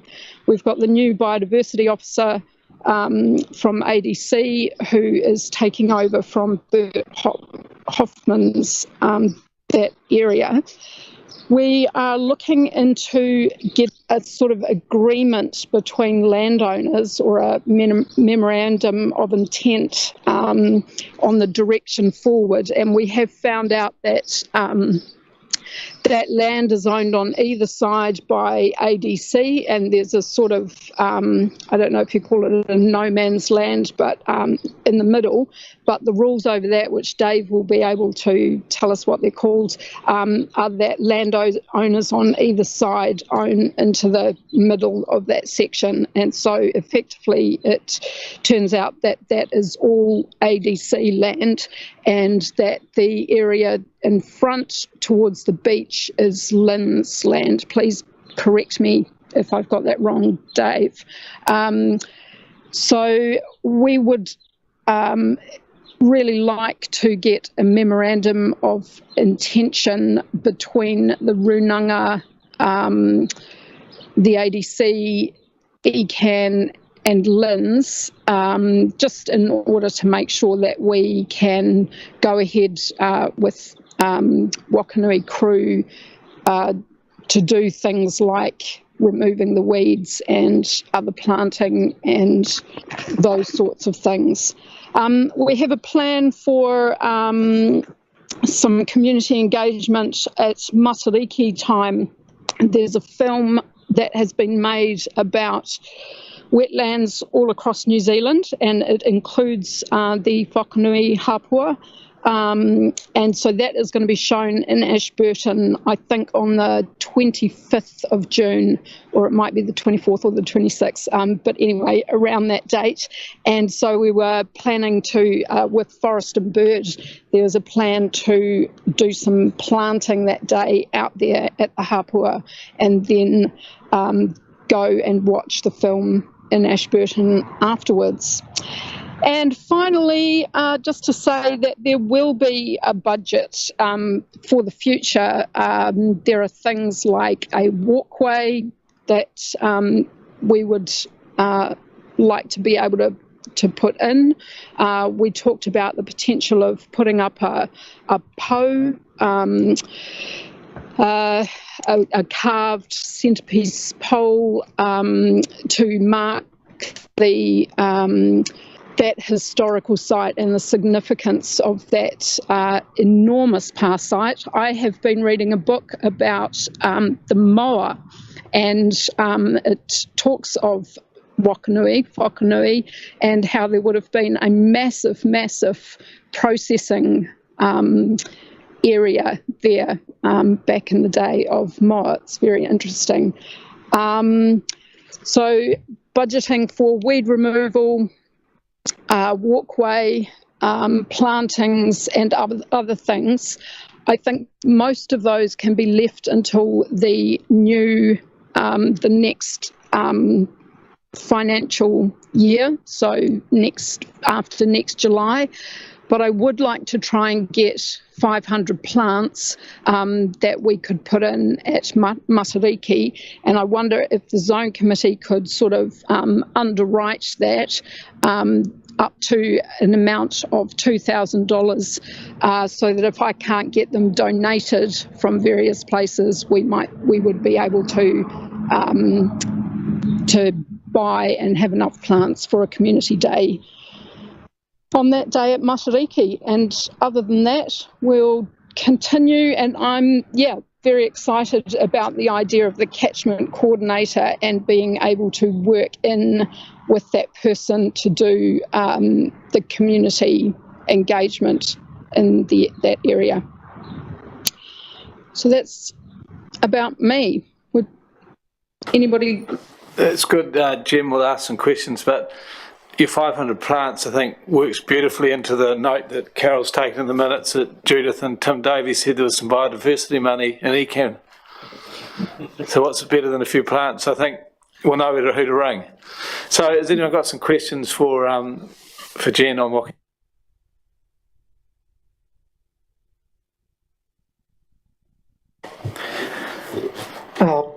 When we did the tour, we saw that the cars tend to drive into the lagoon, causing some damage. So is part of the plan, or is the way to stop vehicles from going in there?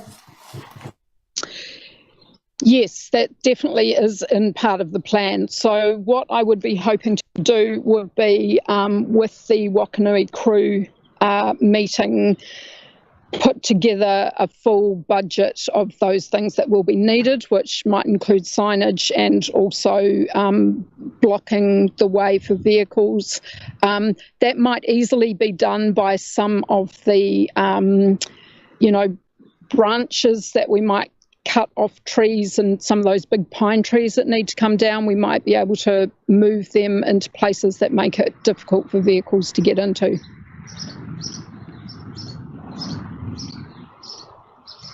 No more questions. Jen, we'll certainly, from the zone committee, we'll follow up. I'll talk to David about these plants and we'll have a talk about that, but that doesn't seem a big ask.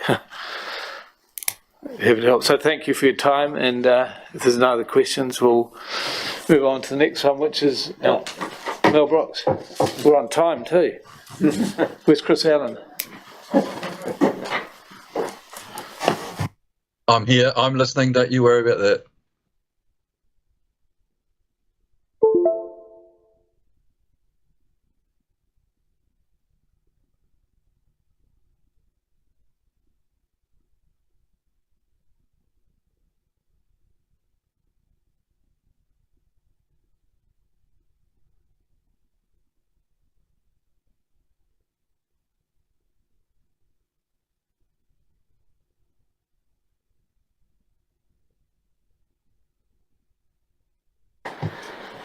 Kia ora tātou, e tō mā. No Melanie Brooks tōko no. Ko te kai whakahaere o MHVY taku mahi. So for those of you, there's a couple of new faces. Well, there's one new face here. Hi. Yeah, thanks so much for having me today. this has been a bit of a process that we've been going through for a number of years, and we thought it was appropriate for us to provide a bit of an update to the Zone Committee. So I'm going to do a little bit of an update of what we're doing with what we've got proposed. Now, oh, that's right, I've got to do it this way. Here we go. So just thought it would be appropriate to show you who we are as MHV Water. But I'm not really here just as MHV Water today, but just to give you a bit of a guide. So across there, the bright blue is the Rangitata diversion race, and on the left-hand side, that colours, all those colourful dots, is the Rangitata River, and you can see the Ashburton River on the other side of us. And that area between the Rangitata and the Ashburton Rivers is effectively the Hikio-Hines Plains. And so we're a reasonably large part of those plains, maybe just under 50%. And we're really committed to providing sustainable solutions for the community now and to the future. And MHV in itself isn't the only part of that community. And so that's part of what we're looking at and why I'm here today. So right at the bottom, and that's really hard to see, isn't it? But if I go back to this slide here, if you look along State Highway 1, everyone knows where State Highway 1 is along there, eh? So below State Highway 1 becomes quite the network of drains. And for MHV Water, and you can see those, they've been blown up. That's out of the Hines Drains Working Party document from, that says 2015, but it was actually the 2016 document that I took it out of the recommendations. And we all know we've got a lot of challenges with those drains, specifically the 2.4 parts per million of nitrate nitrogen in that water as per the National Policy Statement for 2020. And these water bodies are typically fed by stock water, tile drains and springs. And whilst for MHV, our area, we've only got 2 drains that are specifically underneath our area, which are Oakdale and Harris drains, we, or our farmers, do contribute to nitrate leaching effectively from farms upstream, which do influence on those. We as a scheme see the continued improvement management of point source and diffuse sources of contamination as really important. I mean, that's something we've been doing for a number of years. The RDR consent was granted in 2014, but prior to that, there was a huge amount of work done on Plan Change 2 of the Land and Water Regional Plan, and the farmers in our catchment have been actively involved for many, many years. And so we've been working on what that looks like, and the on-farm mitigations remain critically important. Whatever we do, they need to remain number one. But in addition to that, what we're looking to do is to work beyond just looking on farm and going, how can we actually work strategically beyond MAR and targeted stream augmentation to include the utilisation of natural processes to improve water quality. And that's where constructed wetlands, we think, will play quite a critical part with our drains. So this picture here is of the Kaiwaiwai constructed wetland in Wairarapa. And it's a wetland. I've been talking with the farmers who built it. It was built on the smell of an oily rag, quite literally. It was very agricultural, I suppose you could say. It has been hugely effective. And so we've been working at what that looks like. But I think, oh no, let me show you the picture, the next one down. Oh, have I gone all out of order? There, let me see if this will play so that you can see it. Oh, maybe it won't. I can always send you the link through. Oh, see, technology, it's let me down. So anyway, looking for above, you can see how it looks like S shapes. So that's a serpentine wetland. And the serpentine itself, they believe is really effective because of the water area and the organisms that are living on the shoots and plant shoots in the wetland area, and incredibly effective. But what we want to do, sorry, I hope you don't get seasick, is try to look to replicate something along those lines. So our objectives was to bypass some of the flow of a drain that feeds the Hikio River through a constructed wetland to reduce the nitrate in the water body before the water returns to the drain or the river. This also will increase biodiversity with the plantings, increase the habitat diversity for the native species. We want to test the Dairy NZ guidance. So there's a Dairy NZ guidance around wetlands, which is available at the moment. We would like to have that tested and use that to build the wetlands so that farmers can replicate this without spending $40,000 on a consultant. We would like to have access to the community to visit the constructed wetland, and we also want to test substrate and construction options, so whether or not we can use peat, because there's a lot of peat locally, or use wood chip above the clay liner. We would also like to have real-time nitrate monitoring available, because not all the farmers are going to want real-time nitrate monitoring, but we're going to want to know which is more effective of the different designs that we're trialling. The feedback that we got speaking with the Kaiwaiwai farmers were that the two things they would do differently is they would have built a bigger pipe coming off the drain, because when the wetland was really effective they couldn't make it bigger without putting a new pipe in, and that was going to cost them more money. And the second one was they wished they had real-time sensors, because they knew what was happening whenever they sampled, but they didn't know during the course of the day or over a 24-hour period or after certain conditions within the weather, and they felt that they were missing out on a lot of data or the nuances of that data. So it was really good to have that conversation with them. So what we did back in, oh, Ange, do you remember, was it 2020? I think it might have been. In 2020, we did a bit of a tour around the catchment, and there was a group of us who did the tour around the catchment. We had Mike McMillan from AEC, we had Craig Fleming from the Heinz Drains Working Party, we had Angela Kushner, you were representing Kānuka Trust at the time, and we went round and we drove around a number of different sites looking for a drain that was feeding into the Hekio River that had a reliable flow, or if it didn't have a reliable flow, if we could augment it from MHV, had a level of nitrate in the waterway above 6.9, where the site for the wetland, the constructed wetland, would be suitable or accessible to the public and was potentially underdeveloped land, because we were having trouble with land that had already been developed.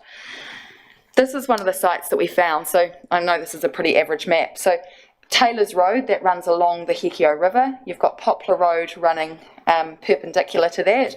And from the red dot to the red dot is the O'Shaughnessy's Drain.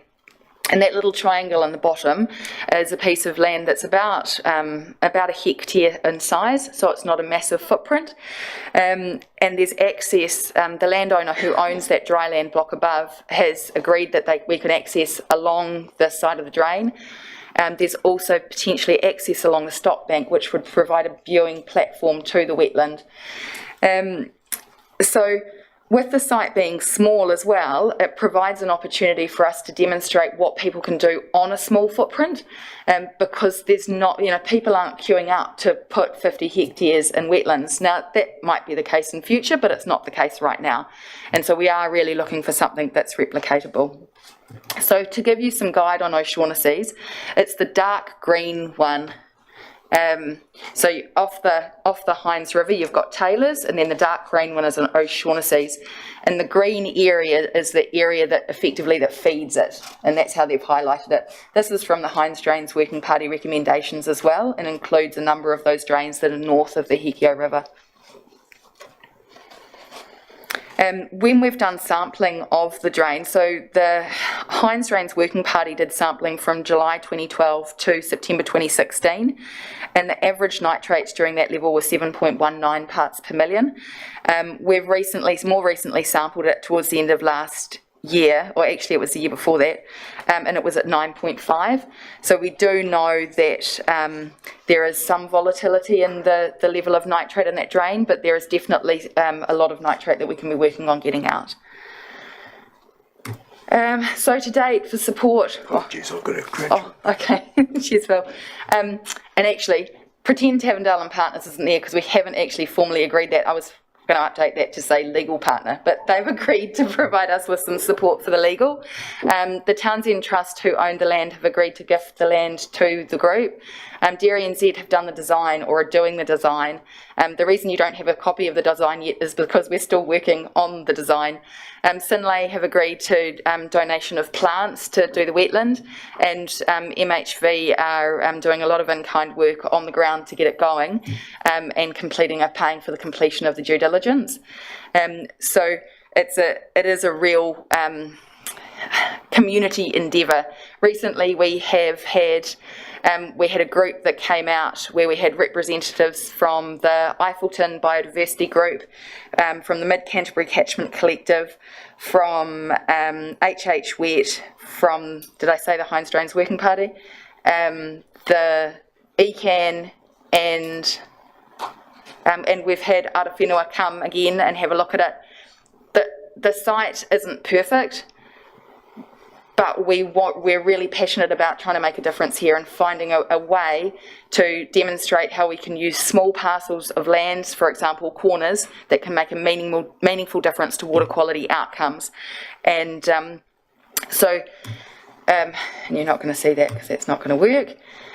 So yeah, really about fostering natural processes, supporting those water quality outcomes.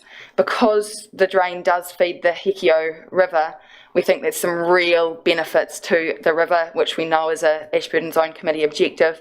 And it also really aligns with the riverbank site that HH Wet are doing and the biodiversity work they're doing up there. So I'm not really coming to beg for money today, but I am really keen to understand how the Zone Committee might be able to help us with what we're doing moving forward. Can you just go back to the objectives for a Yeah. So there's some value in sort of testing different ways of people trying to get nitrogen out of leaching from going one property. So Daly NZ, they've built some such thing, or? Yeah, so they've got there's a wetland guidance that's available, and they're actually updating that guidance at the moment. It's quite a long document, and it's quite detailed, which is great. And we would like to effectively road test that in practice and do it with, so the Kai Waiwai uses half-gallon drums that are cut in half with a bit of pipe through it to take the water from one kind of part of the wetland to the next. It's simple, but it's effective. And so we want to be able to do that in practice, roll that out. Questions on the project?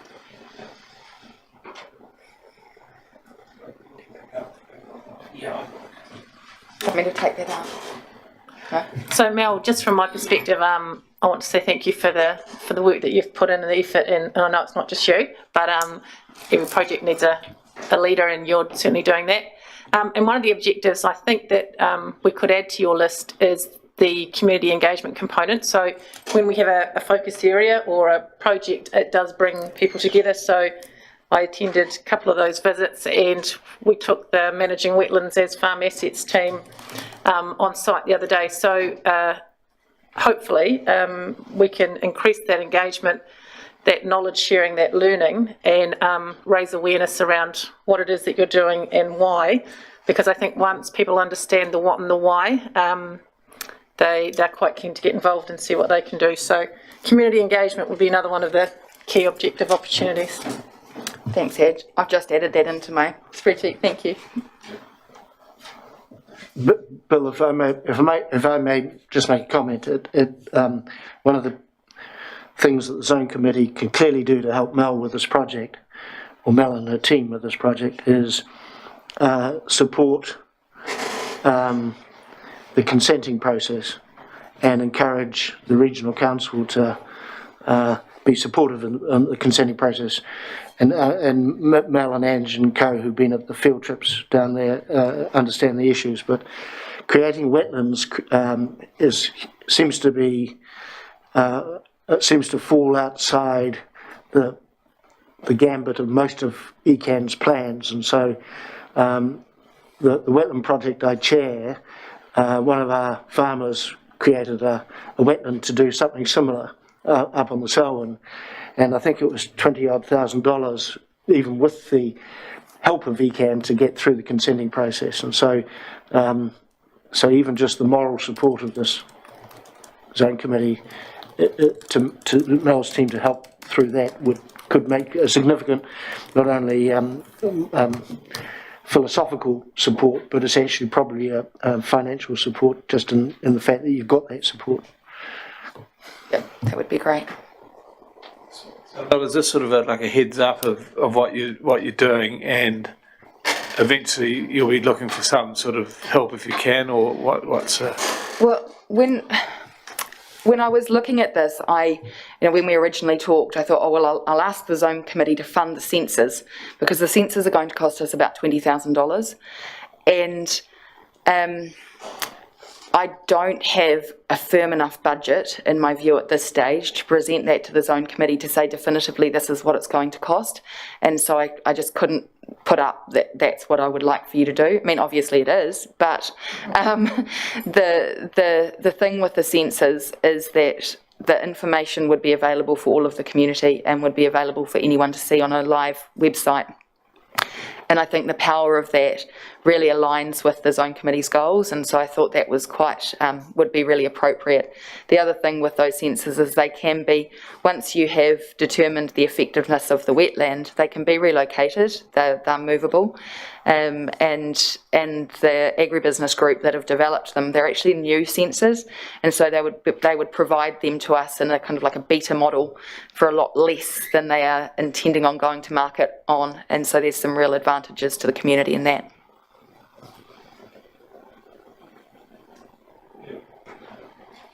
Mel, I thought that was a fantastic presentation. Any presentation which says you want to avoid $40,000 consultants is one that gets a tick in my view. I just had a question around, because I'm new to this as well as you mentioned before, just what level of engagement you've had with Runanga on the project so far, or what you anticipate having in the next couple of months? So it's been quite a drawn out process, not because of Runanga, because it's taken us that long to get the engagement with the different community groups and with the owners of the property. And so the initial tour that we did, we got right into the back of the site and had a look around, and it was fantastic. And we got a huge amount of advice from Mike McMillan. Actually, I can see him on the screen. Kia ora, Mike. And so... Kia ora, Mel. And so then... The conversations that we've been having have been around what can we do, and making sure that our objectives are aligned with Runanga objectives. And so fortunately I was able to hijack Carl and take him down there today, and we had a look over the site.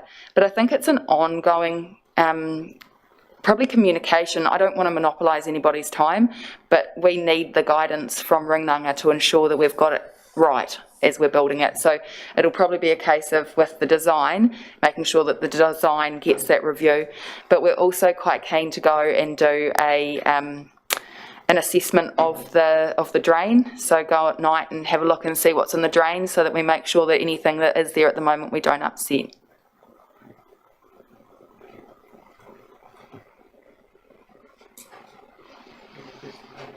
Just a quick one, Mel. The money for the sensors, would that be this financial year or next financial year?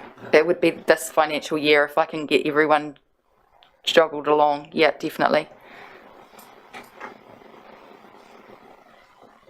Well, if there's no questions, no more questions up there, well, Mel, that's a very good presentation, and it's great that you've actually took the time to find an area like that in Mid Canterbury, which I'm sure everyone will be thrilled about, and it'll be good to see how it grows. So thank you for your time. Thank you. So as the zone committee, we'll just get David to just tell us where we're at with the budgeting process now, and then we'll have a discussion about the projects and how we all feel about them. Thanks, Bill. So in the agenda I had a small table there with where we'd got to last year, but things have moved on quite a bit since then. what we want to do is the process is the zone committee makes recommendations on how they spend this $50,000 budget, and once we've made that recommendation, then it goes to a manager of strategy and planning, who then approves it, and then we go through the whole process of paying the people. Cam Smith, I think, yeah. What I'd like to get to today, if we can, is at least maybe tick off a couple of things that we can decide, yeah, we definitely want to recommend them and get them underway, because we've got about 4 months to spend this money by the end of June. And we can, we don't have to allocate all of it at the moment, but if we can get a fair whack done, then we can refine it as we get closer to the end of the financial year. So we've had these presentations today. We've had requests for 45,000 from the Mid-Canterbury Catchment Collective, which was 30, 10 and 5. We've had a couple of thousand from Jen for Wakanui, and then we've had the 20k request from Mal for these constructed wetlands. So I guess we've only got 50. We've got to figure out what we want to spend it on. I've heard pretty strong commitment, or pretty strong, I guess, support for the 30k for the Catchment Collective for coordination. Yeah, so maybe open the floor a little bit and see what people are thinking. Well, there's a few of the committee out there on the Zoom meeting, Chris and Jen. If you got any, you can start the ball rolling if you've got a comment or observation or something.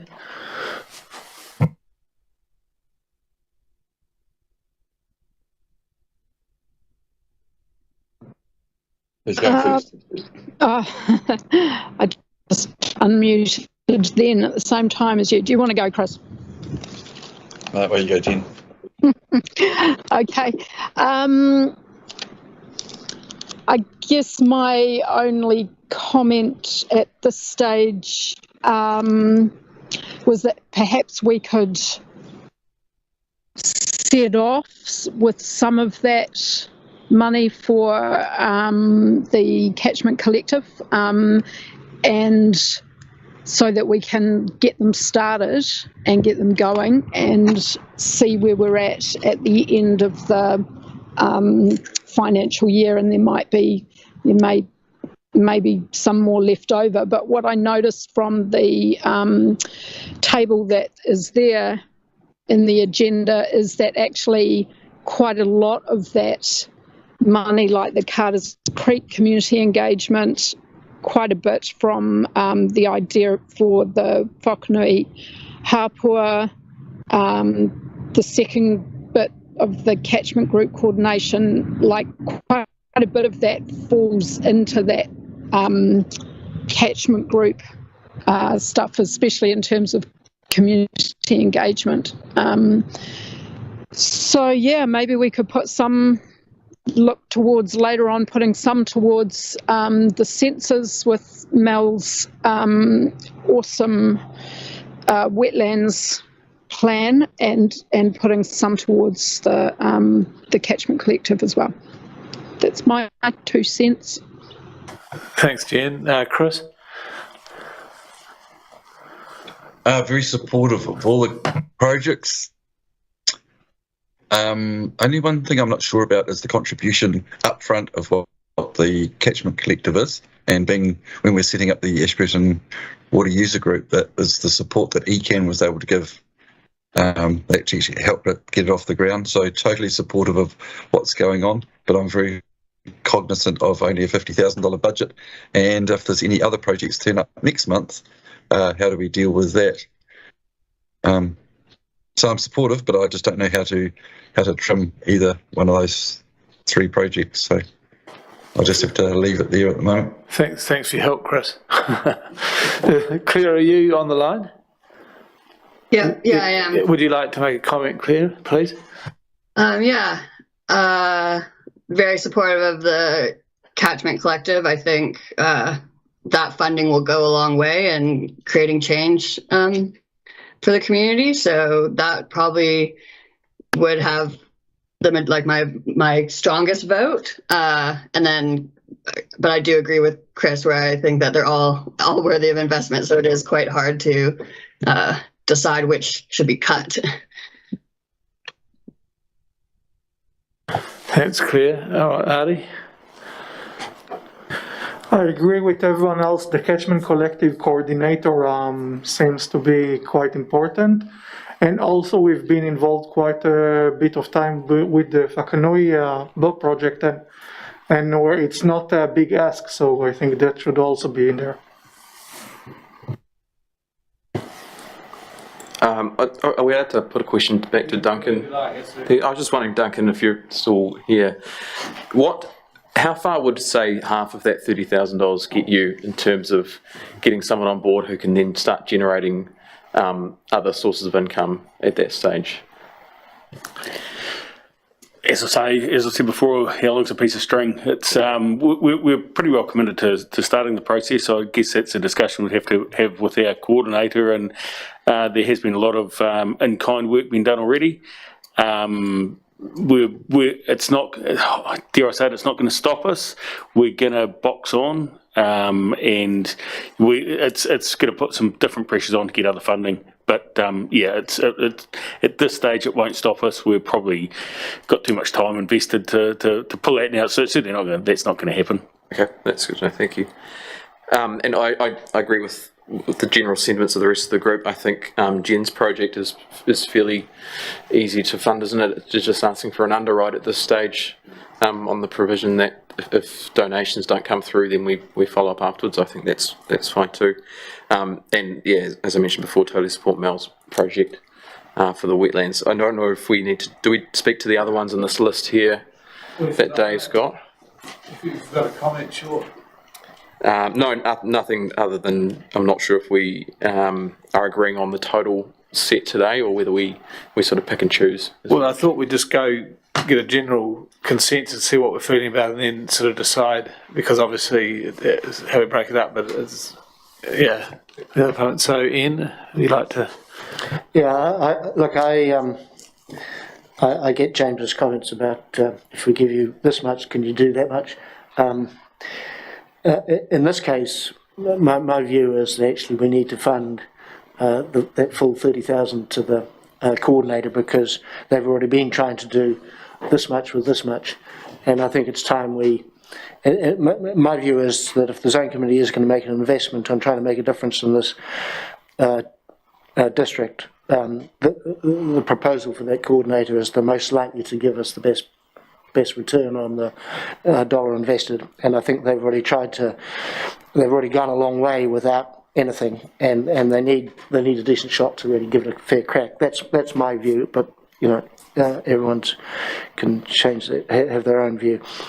I've also got a slightly grinchy view on the Whakanui, because I spend a lot of time looking at wetlands all around the district where there is water, and I just have it's my own problem, but I have a mental block when it comes to restoring a wetland where there isn't any water, and given the number of wetlands I see that are queuing up for assistance, financial assistance and physical assistance in restoring wetlands where there are wetlands, and I see that we've that in the program there was a mention of the boundary drain project, and we were down there, Ange and I were down there earlier this week looking at the potential there. It just, you know, the huge potential for and biodiversity value from the beach, the hapua, and on the bottom of that boundary drain, which has got huge history because that was the original lagoon for the Hekea River, and the various stages of wetland development could go there. So I just use that as an example, and I'm just conscious of the fact that we are limited, very much limited to the amount of money, and so every dollar that's diverted away from perhaps our priorities on the Hinds and the Ashburton River is a dollar less to spend where there is other issues.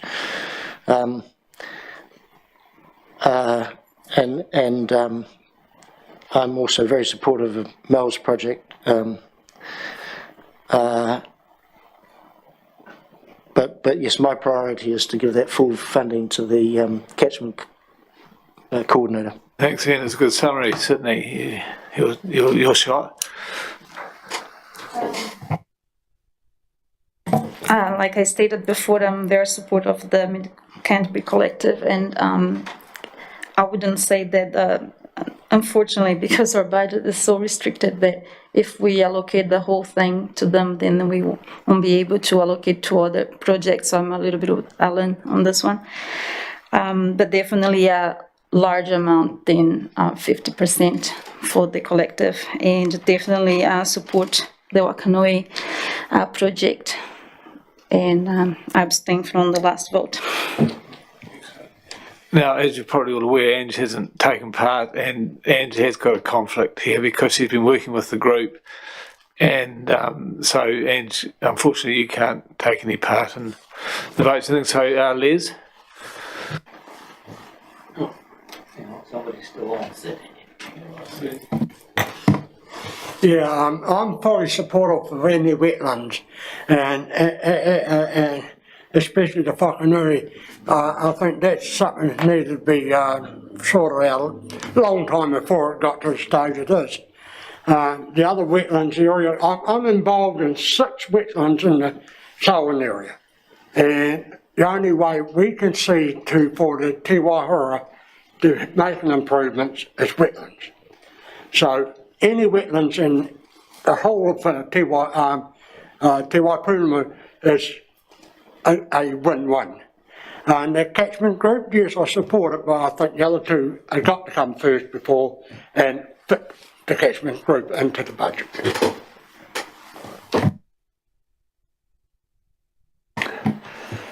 Yes, I'd give them the 30,000 at this stage, but no more for those other projects with the catchment collection. I'd give underfund Wakanui a couple of thousand, but I mean that was a backup. I'm also interested in O'Shaughnessy's, and as Ian says, there's huge potential of boundary drain when it's sort of a big natural wetlands almost as it is now. So whether we give anything to Mal's drain at this stage, well, it's other speakers haven't really said yes or no. Technically, she hasn't really asked. No. Well, she did at the finish. She just put a little dig in. But I wouldn't want to see the Catchment Collective miss out because we got money. I don't want us to be competing like that. So I would rather step back if it meant the Catchment Collective was going to miss out. Well, I'd give 30 to the catchment group, 2,000 underwrite Wakanui, and leave it at that until we see what comes up in the rest of the year. Now, Carol, you're not going to like this, but I'd like you to make a comment. Just on you've been experienced, you went down and seen what's happening down at Mill's new bit of land, and you know the catchment groups, and you're all interested in the Mangakai very much. I know your passion there, so I'd quite like to hear from you. You'd have to come up, sorry. And you'd have to turn the microphone on, and you'd have to look at the camera. Yeah, kia ora everyone. Yeah, just having a look down there with Mel, it's an ugly site. It is, but it has that huge potential that it's got the drain beside it, it's got the water there, and it actually, the end of it runs out to into the Hekiau. So the beauty of this site for me is that we can have fish, we can have vertebrates that flowing in and out of that without having screens and all that, so it can be a natural flow. So that's probably the best wetlands you can have, is where the fish and the galaxis and the vertebrates can move in and out of those systems completely. And it's like 20 metres the end of it away from where it goes into the Hekiau, and that's the part that has water all the time in it. So it's got a bit of work to be done, but I think it's a start. And just how Mel explained it to us is, I think it's we have a template that we can transport around to a lot of farms, as we talked about, not likely going to give you 50 hectares, but a lot of them have got these small pieces that are just sitting there doing nothing. So we can create a template to start setting up. Some will be easier because they'll have water very close. Others are going to be dry, like Ian was saying earlier. You know, but then dry wetlands have a value as well. So, you know, we've got to look at that sort of thing. The key to it all, though, is it used to be all once wetlands. So, you know, we've drained so much damn water out of there, now we're trying to get it back in there. So any chance we can do to do that, we'll support it. So, good luck. Thanks, Carl, that was good. Is that a new question from you, Chris, and Jen, or is that just your hands up from before? Oh, sorry. Did you hear that? No, it's just a point. Yeah, just a point. 2 questions. The 50,000. When does that roll over? When do we get the next 50? Is that the calendar year or halfway through? And I imagine that's it. And the other one is question for Dave. Interim targets for the CWMS. Is there anything about wetlands on the interim targets that we need to be looking at? Just your first question, Chris, the financial year ends at the end of June, so that's when we get into the new allocation of money from there. Asking how big he wants his rate rise. How big do you want your rates rise? Ian's asking me to ask you. I'm not the politician. Ian's got to weather that one. And the second question, I don't have the interim targets in front of me, but I'm sure wetlands are very large in that area, as are Mahangakai and water quality, so I think pretty safe with that one. Yeah, I thought there was an ambition to put, was it wetland targets or so many projects or something? Was that right at CWMS? Yeah, there is, and there's also there's Mahangakai targets in there too of 5 per runanga or something. I can't remember exactly.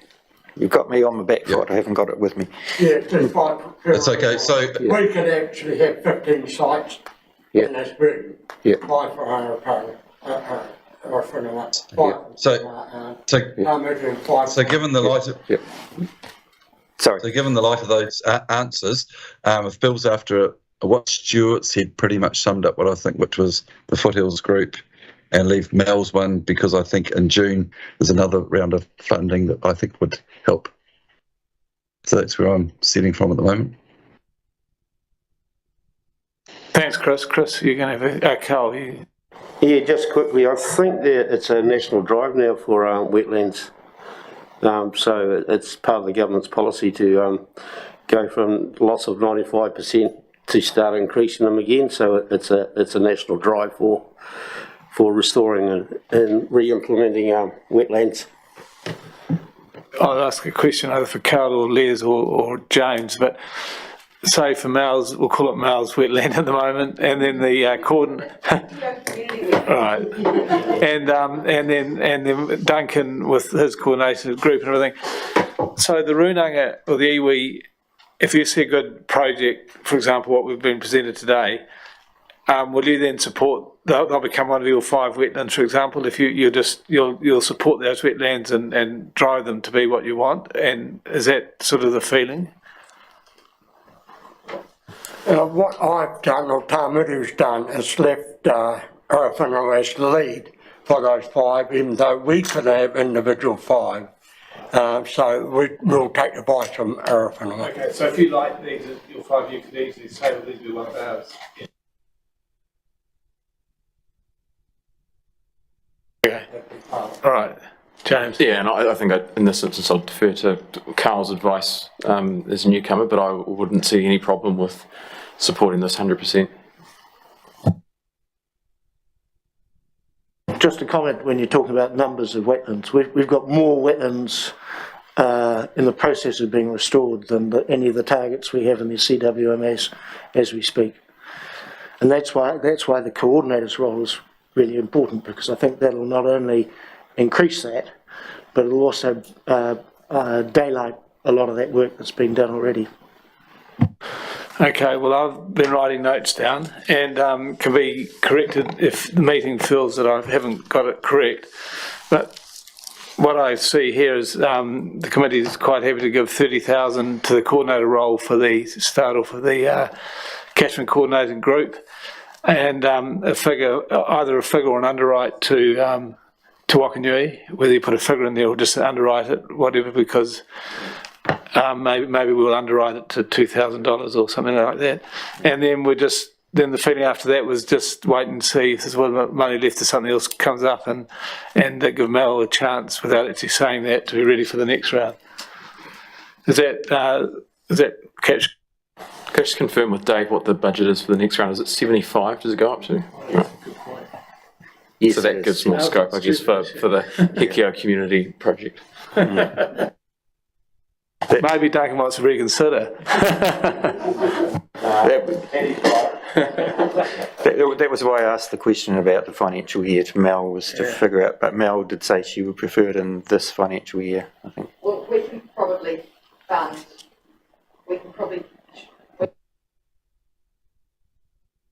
My only concern about what you've suggested, Bill, is that Mel's already got the request in, and we have it within our scope to commit some money to her project if should we feel so inclined, and I got the impression there's quite a lot of support for it. But we haven't had any other applications, so there's a danger of deferring allocating the money, given that we're not that far off the end of the year, and we know that it's going to be a budget. So I just wonder whether we could make even if it's not a full commitment to Mel's project, but good point. Yeah, Adi? I have a question for Mel. From the 20,000 census, is it all or nothing, or would the partial funding support help as well?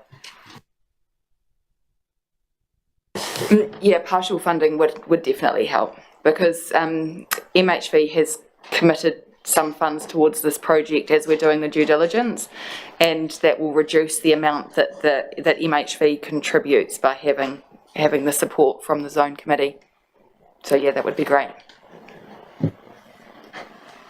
Okay, this is a bit like an auction. So if we're 30 for the coordinator, 10 to Mel's group to help out that underwrite the Wakanui planting, and that still leaves us probably roughly 8 or so. Mindful of what Ian said, that we don't want to be not spend the money and then have it taken off us. So we probably want to have something sorted by next meeting. Yeah. Which could be topping up the original groups or whatever. So is everyone happy with that? So who's going to move it?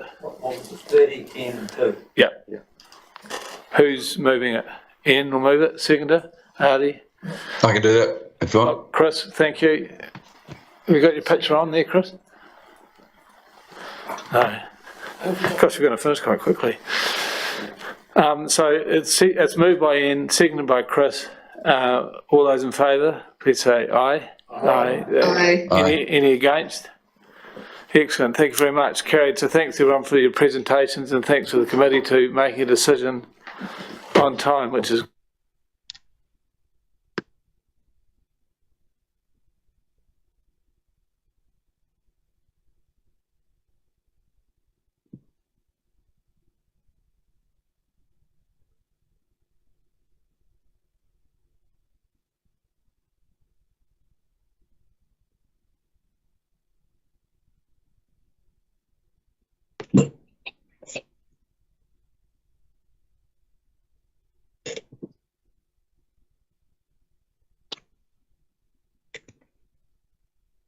any other issues anyone would like to bring up? I've just got a couple. Okay, Liz. Yep. One for Dave. Can we have some update on what's happening with the regional committee, and where do we fit in with the regional and all that? So find out some information for us. Sure. But yeah, I can definitely do that. I haven't got it with me, but the committee at the moment, they have appointed a chair. Actually, I should have put it in my update, sorry. And we're waiting on a Ngāi Tahu co-chair for that. It should be coming through soon, I think. And they've appointed members, including, I think we can announce, can't we, that Ange is one of the members. She's the only one from kind of Ashburton South.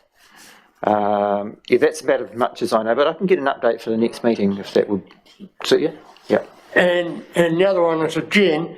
I've received an email the other day from the Retire Enhancement Committee. I see your name's not on the contact list, and it's only to find out what date the meetings were. Do you want the date for March meeting? They've got 3 dates here, the 16th, 17th or 18th.